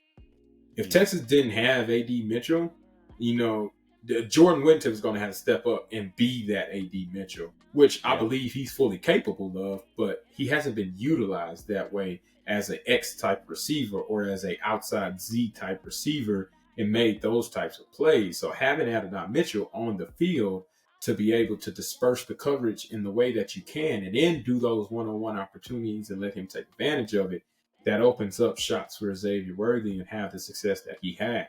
At the NFL level, you got all those guys at your disposal. It's always going to be another Xavier Worthy, or it's always going to be another Adonai Mitchell on the opposite side of the ball of you. So now you get an opportunity to really showcase who you are, and that's where Tyreek Hill has flourished in the NFL. Whether he was with Pat Mahomes or whether he was with Tua Tagovailoa, like, it's still Jalen Waddle on the other side. Yeah. It's still guys like Travis Kelce on the other side that you still got to watch out for. So if you try to bracket me, well, he going to go for 200. If you try to bracket him, I'm going to go for 200. So I can see Xavier Worthy fitting in a type of scheme like that utilizes his ability. And he's stronger than people give him credit for, man. He put it on display again, running on the sideline, man. Them DBs think they got an easy shot on him. Championship. They think they have an easy shot on him. He ran him over, smooth. If he didn't step out, that would be a touchdown. Over, smooth. Like, that was a Mack truck. Then he flexed after. I love the flex. Maybe 175, maybe. But it just goes to show you, like, how strong he is, his mentality around it. Like, he's a physical type of player. Even though he's slight-bodied or slight frame, It don't matter. Like, he just gonna play like the dog that he is, and I love watching him play. It don't matter if he on the sideline, man. He always staying upright. He gonna get that shoulder. He gonna lower it, run out of bounds, and he's standing up every single time. And the DB somehow falling over. I be like, dog, that DB with 220. That was a safety, bro.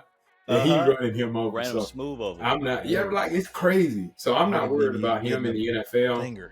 As far as his size, I think everything will translate for him. He's going to hopefully get into a system that uses his skill set and his expertise to allow him to be successful. Man, you like, watch out, because the NFL, you get an opportunity to really take advantage of some mismatches, and I think Xavier Worthy will be able to do that in a similar fashion the way Steve Sarkisian used it. You still keeping up with the Panthers? No, I am, unfortunately, man. I'm about to say, he probably don't want to. Man, I was talking with Zach Gelb of CBS Sports Radio earlier today, and I was on his show talking about the chaos and the madness that's ensuing in Charlotte right now. Oh, man. And number one, I don't know how, as an owner, you can display those types of characteristics or put that type of action. The fact that somebody called it crazy. It's childish. Let's just call it what it is. It's childish. It is. It's but like, bro, what are you doing? You have their phone up, like, waiting for that. Like, that's kind of crazy. You are a billionaire throwing drinks on a fan at a football game in the stands. Like, what are you doing? Like, that's the craziest sentence I've probably said all day today. Just how does that happen? How does that happen? But then on the flip side, it's a microcosm of what that organization is right now. You look at turmoil, and it starts from the top. And David Tepper hasn't necessarily been the stellar owner that you expect this team or that franchise to have. And ever since he's taken over, man, that they are searching and trying to find an identity about who they are, how they want to be. And it's been just literally a revolving door with players, obviously with coaches. And I said this earlier on Zach's show, but like, there's no way the assembly of coaches that you hired this offseason should only win you 2 football games. Yeah. I'm not saying they should go to the Super Bowl. I ain't even saying that they should be able to make it to the playoffs, because there are some deficiencies on that roster. But there's no way the combination of experience of coaches that you have on there and you only able to pull out 2 games. And that's sad. That's miserable. That's unfortunate. You look at Bryce Young, it kind of puts him in a pit that he almost can't even get out of. He got to just throw this whole year away. You see what happened to Christian McCaffrey? Like, that's the perfect example of getting out of a situation that's not advantageous for you and going to a system that utilizes you to your full potential and capability. And he goes to San Francisco with Kyle Shanahan. Hooker. Hello, shout out to the boy. He goes over there, and man, he is an absolute beast, right? Yeah, he found a guy that can use him. And that's what I hope for Xavier Worthy. I hope the same thing for Jordan Whittington. Jordan Whittington's an NFL type of receiver, even though his career here at the University of Texas does not showcase what he truly is or what he can be. He just got to find the right system that allows him to be himself, and he can make plays. Devin Duvernay is doing it right now, right? Now, Duve was an absolute dog from a numbers perspective, right? He was putting up the numbers with Sam Ehlinger, but he found a system that works for him, and now he's producing in that system. I think Jay Witt can do that same thing. But back to the point of Christian McCaffrey, like, he got into a system that now works for him and became the highest paid running back ever. He's showcasing his abilities, up for the MVP, got his team in contention for the number 1 seed, playing in multiple playoff appearances. Like, they are a championship caliber team, and they got Brock Purdy leading them to help them do that, who was a 7th round Mr. Irrelevant draft pick. So Tepper, drafting Bryce Young first round and then not necessarily putting anything around him to help him be successful. Bro? They got Adam Thielen. I'm not saying he's bad. Like, Thielen is fine. He shouldn't be the number 1. He should not be your number 1 receiver. I don't think he'll be on the team next year. This organization needs draft capital And for them to get draft capital, they're going to have to trade players away. So unfortunately, Adam Thielen, being one of their better players, he's not a probably top 10 receiver in the NFL with this system, but he gets traded away because he still has some value. Like I can truly see that happening because they're trying to go into full rebuild mode. But like, who wants to lead a franchise with an owner acting the way that he's acting, or with so much turmoil happening in a way that it has happened over the past couple of seasons? Like, you got to find a head coach, got to find a staff, and then they all got to have consistency. The GM, like, all of that got to flow in order for a franchise to be it's a lack of direction from all parts. And you can't tell the future. It's almost the exact opposite of Texas, right? We're getting a glimpse of the future with what Steve Sarkisian has built at the line of scrimmage and at the skill position. I can't say the same about where Carolina's going. Like, what are expectations for Carolina next season? Like 3 wins, 5 wins, maybe. Get a top 3 pick. Right.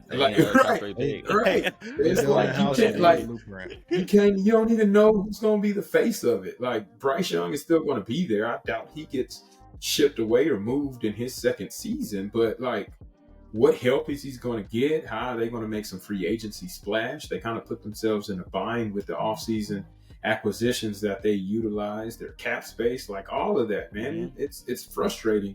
They're probably going to lose Brian Burns. A guy that's like that, right? Because you got to get you got to get assets. They got to find a way to kind of restart. And it's like, man, it sucks. But ultimately, man, they got to figure it out. $300,000 fine, I thought was nothing. I thought that was chump change for what he did. Mm-hmm.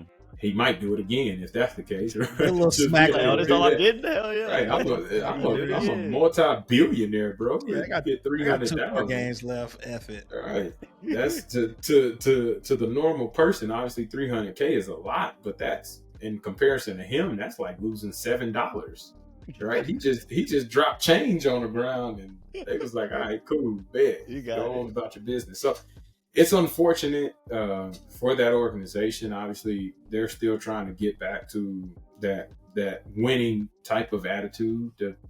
Whenever I was with that program in 2015, making it to the Super Bowl and only losing 1 game throughout the course of the regular season, that's where he's trying to figure out how to get that magic back again. And it's just taking a lot longer, and the pathway to get there is a little darker, but ultimately, man, hopefully I would love to see that franchise kind of get back into that winning contention, running the NFC South again, and hopefully making a playoff appearance and helping those young men, because ultimately, man, this defines some of their careers. Those players' careers are defined by what's put on tape and how it's put on tape. And man, I can say right now, I don't think David Tepper is necessarily helping those young men out have a longer future in the NFL right now. Yeah, I am interested to see, the timeline. I feel like it's a race right now, right? It's a race between when Bryce Young kind of not gives up, but his whole mentality is ruined, or are you going to get enough assets around him in time before that happens? And I don't know who's going to win that race, because he's been getting beat up all this year.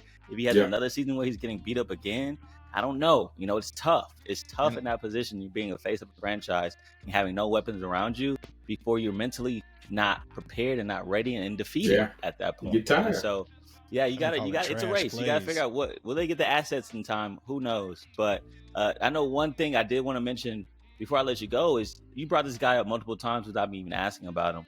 Jordan Whittington. I mean, you talked about the way he's persevered through injuries, the way he plays on the field, even though he's not a focal point. I mean, he was the talk of the town after the game with the Sugar Bowl. Adonai Mitchell shouted him out and saying he loves him, and there's so much he learned from Jay Witt. Even though Jay Witt isn't the main focal point in the game plan, Jay Witt's not always the guy getting targeted, but he's a guy blocking downfield. He's a guy that's the locker room guy that's keeping everybody together. And like you mentioned, he's persevered through injuries, and people see that and respect that. And so I'm interested to know, when it comes to the next level, how do you think that type of stuff correlates and kind of makes him, I guess, just more of an asset to a locker room at the pro level, knowing that he has that type of mentality and that type of character about himself? Yeah, well, number one, the biggest characteristic that Jay Witt kind of has about himself that's going to translate to whatever he does in his life is he's unselfish. He is a guy that is one of the most selfless individuals on this team. Steve Sarkisian's talked about it. You talked about some of his teammates mentioned him as well. Dude took a back seat from a role perspective of where he had been, right? 2 years ago, Jay Witt was the automatic third down machine. Mm-hmm. Took a little bit of a dip last year. Jatavian Sanders started seeing more balls getting thrown his way. Obviously, X is going to get what X gets. And then you look at this year, the insertion of Adonai Mitchell, and AD obviously ate up almost all of the other balls that typically would go to Jay Witt.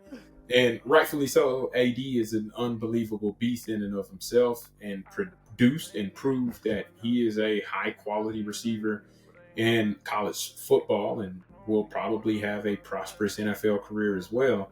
But seeing Jay Witt come back, he had the opportunity to leave. He decided to come back, take one more year and say, hey, I want to be one of the leaders on this team that continues to showcase what it's like to embody what the University of Texas is, to embody to these young guys how a receiver should play, right? There's probably nobody that was more pivotal to the wide receiver room than Jay Witt himself for a guy like Jonte Cook, right? For a guy that's trying to figure it out, DeAndre Moore Jr., Ryan Niblett, like all of those guys probably learned something from Jay Witt that you really can't teach. A coach can say a lot of the stuff that Jay Witt embodies, but until Jay Witt actually shows who he is or what he is or how he goes about his business every single day, like it doesn't comprehend for younger guys. And whenever those younger guys see it, it clicks. It's like, oh,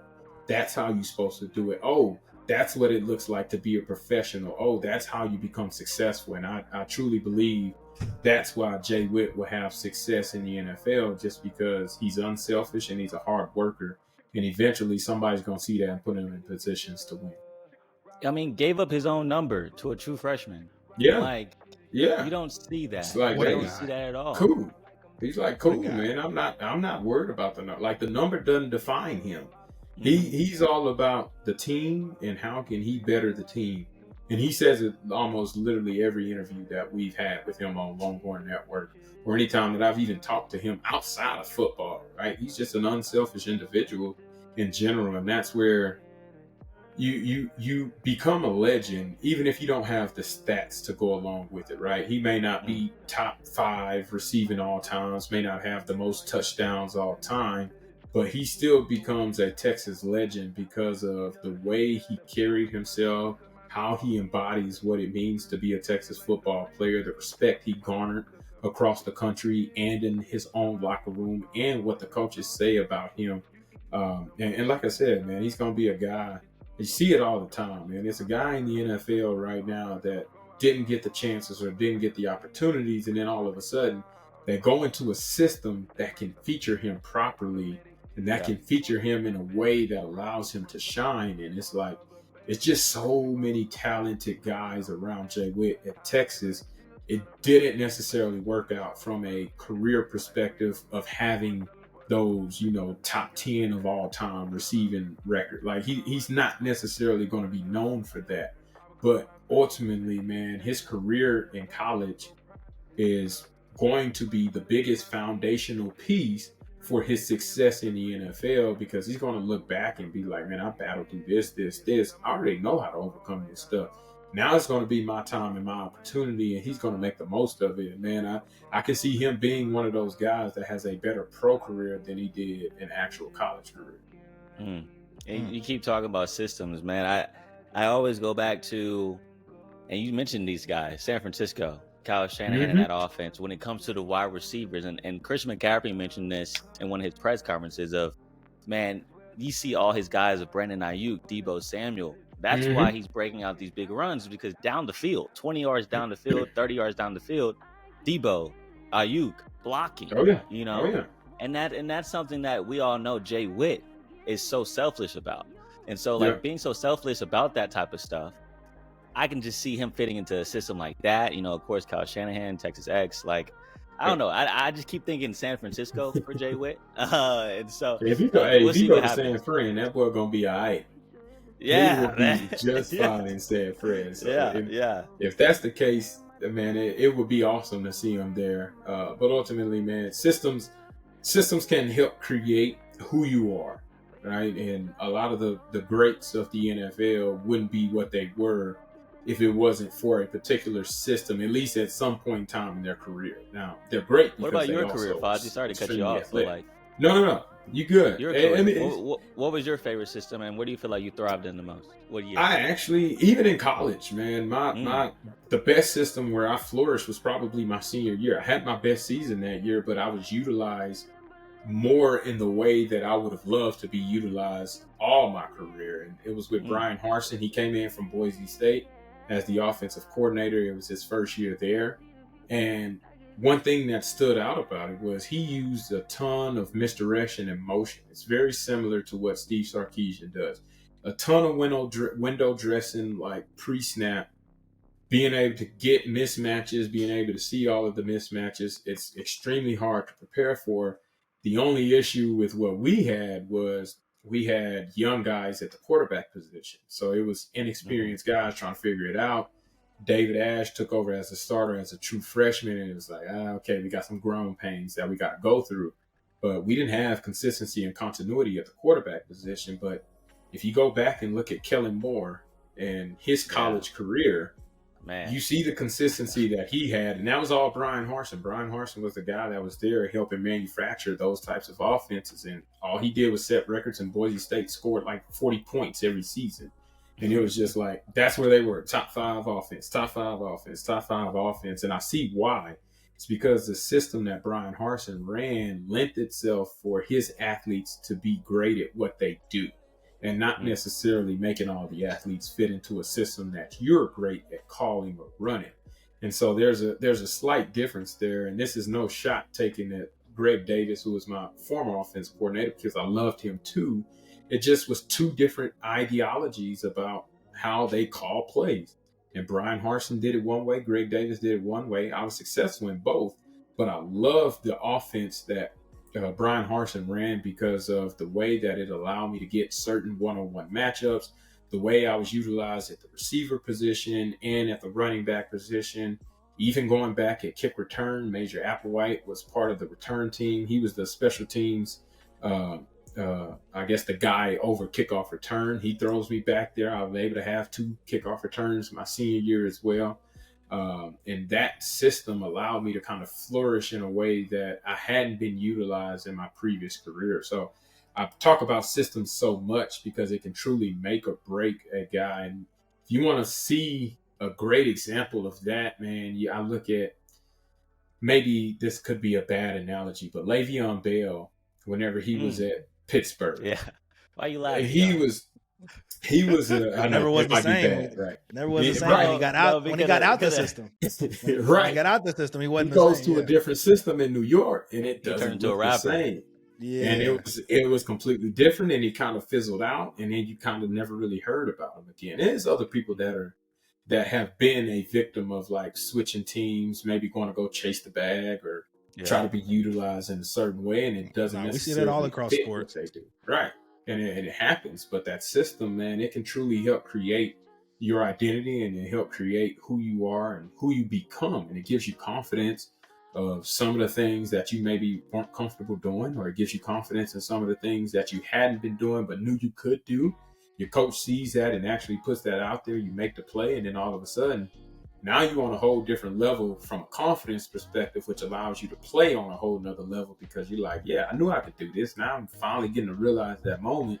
I've only scratched the surface. Now let me keep digging deeper, showcase my true abilities. And I think that's where, like I said, Jay Witt, he just got to get into one of those offensive systems that can do that and allow him to flourish. And for me, my time was in Carolina too. That's why I spent 5 years there. It's the longest tenure that I had in the NFL on my 4 teams that I played on. It was the one that 2016 the system fit me. Yeah, it was the system that fit me. Is that when it clicked for you? With that 2016 year? When It was from an opportunity perspective because my role was more clearly defined at what I was on this team to do. And it wasn't necessarily like, we kind of gonna use you kind of, right? No, it was like, hey, 3rd down, you coming in. Like, no ifs, ands, or buts about it. Like, third down, come on the field. If it's third and short, that's the only time we won't necessarily utilize you. But third down, you coming in. And it was like, boom. Kickoff return, that's where you at. Boom. Mm-hmm. Punt return, special teams, whatever the case, you know exactly where you at. You know your role. It's defined for you. But then also there are plays for you in certain packages whenever we roll it out there. If we say Longhorn as the package, I already know, like, that's me. I'm out there. I got this on that. Boom, boom, boom. And that's whenever I had really my best season, was because it was a defined role that allowed me to understand what I was doing. And then also, I don't have to think. I just go out there and go play. And so it's really cool seeing that unfold for a lot of players too, as a guy, as an old head now, right? Retired and not playing anymore. I see it unfold. But you get to see, that's the beauty of it, right? That's why I love the game of football, is because I've been through it and I can only say so much. But until those guys realize it, and until those guys actually do it, man, it kind of clicks in a whole different way. And so seeing that, man, has been really cool. My experiences that I've had been really cool. But ultimately, man, I'm just ecstatic for these guys that got a chance to go play at the next level and hopefully realize their dreams of becoming an NFL star and helping better their team. And hopefully maybe some of them even go to freaking Carolina to help build that franchise back and show David Tepper what it takes to have a winning culture. So I'll take anything. But ultimately, man, just I'm hoping success for all those young guys that's put in so much work up to the point. I can't let you go without your shirt, Burn Boot Camp. Let the people know what exactly that organization is. What do y'all provide for the public, and how'd you even get into that outside of football after you were done playing? Yeah, so Burn Boot Camp is a franchise. It's a gym that actually started in Charlotte while I was playing with the Panthers. My wife got introduced to it because they was doing a special. I say this story all the time, but her and another one of my teammates, his wife, they both were there. So Jasmine's my wife, Amber, his wife, they both was like, hey, let's go check out this gym. It's $1 for 30 days, bro. They don't do that no more, by the way. But it was $1 for 30 days. So these two, they talked themselves, hey, we finna go 30 days. We gonna cancel the membership and we gonna go gym hop somewhere else. We gonna try to figure out how to keep doing. So their original plan was to finesse, man. They go to it. The gym is literally a mile from where we live. So they used to walk to it, or they would run, use that as like a pre-warm up or a workout before the actual workout. And man, you get in there, and it was an absolute amazing experience for my wife. One of the best things that she had experienced from a standpoint of creating identity for herself. As a player's wife, right? In the NFL, you kind of get labeled as that way. The same way athletes get labeled as just athletes. The wives get labeled as like just an athlete's wife. And so she got to find her own people, her own community to connect with at Burn Boot Camp there out in the Elizabeth area in Charlotte. And man, she fell in love with it. She signed a membership. She ain't canceled. That 30 days turned into 30 months. And she loved it so much that every time we would come back in the off season to Austin, she was like, man, I really wish we had a Burn. I really wish I could go to Burn Boot Camp, or there was a place like that out here so I can still continue to have that community feel, but work out in a good way.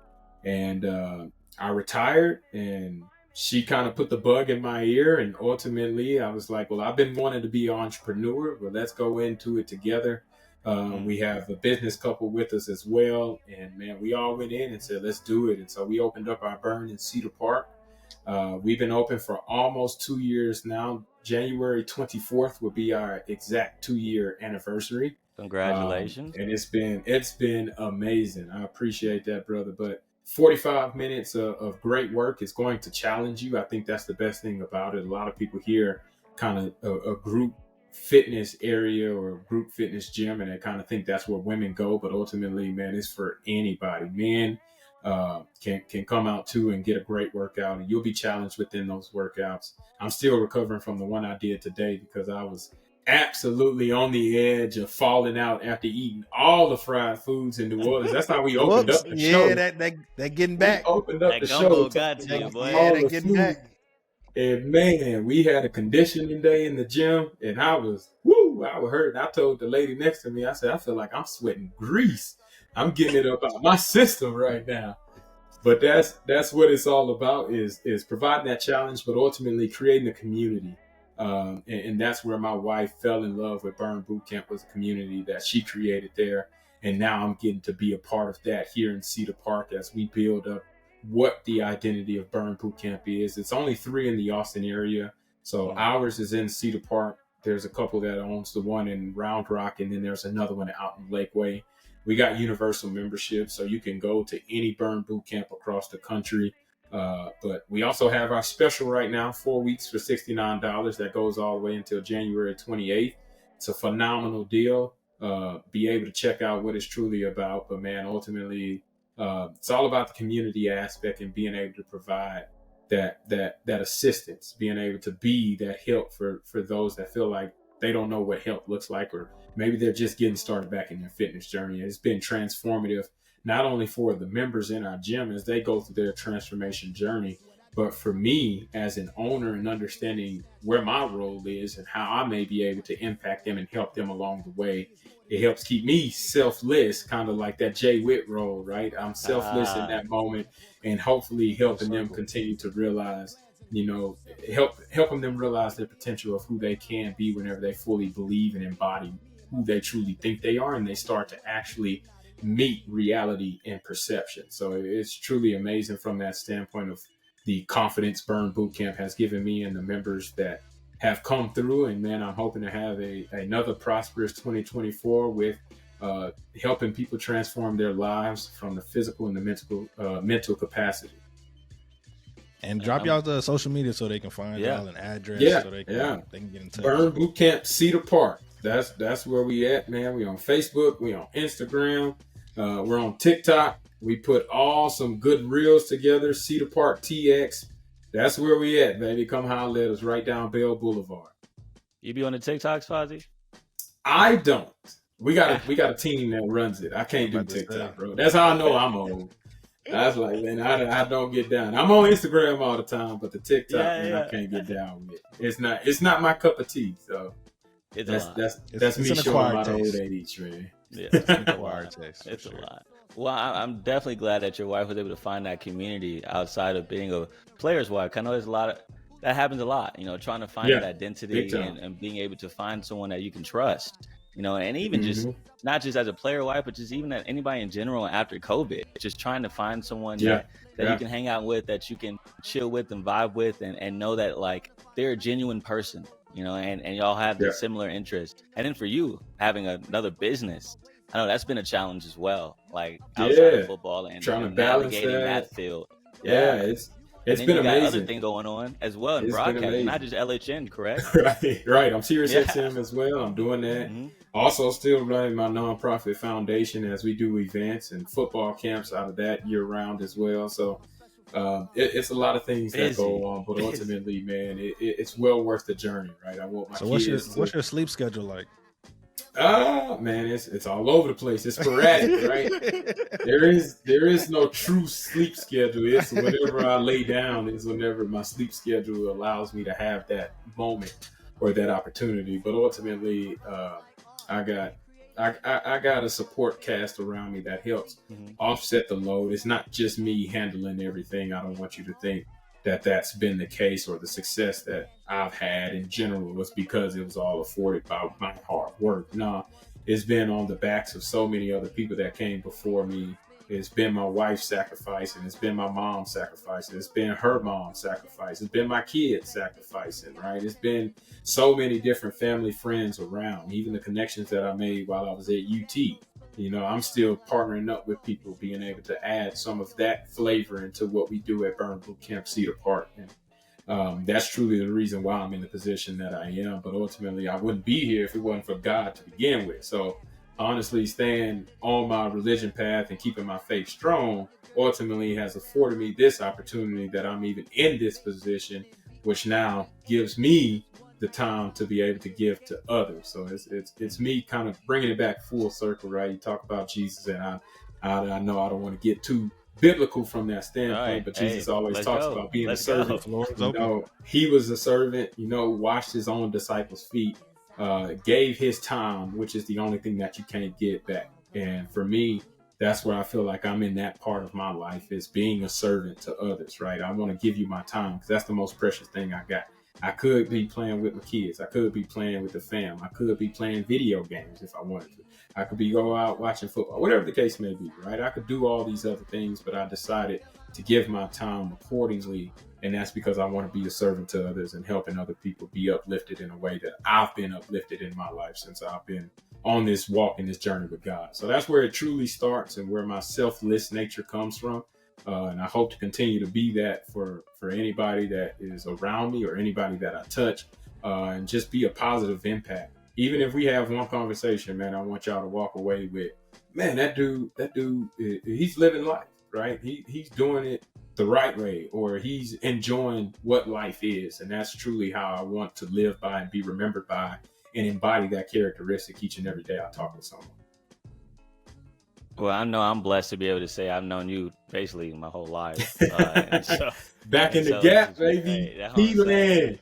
Let's go. Man, hold it down. You already know the vibes. And so I just want to say that you're right. That's exactly who you are. I've been able to experience that. And so I just want to say thank you again, for being you and for providing another outlet and another person on TV and on media that they can trust.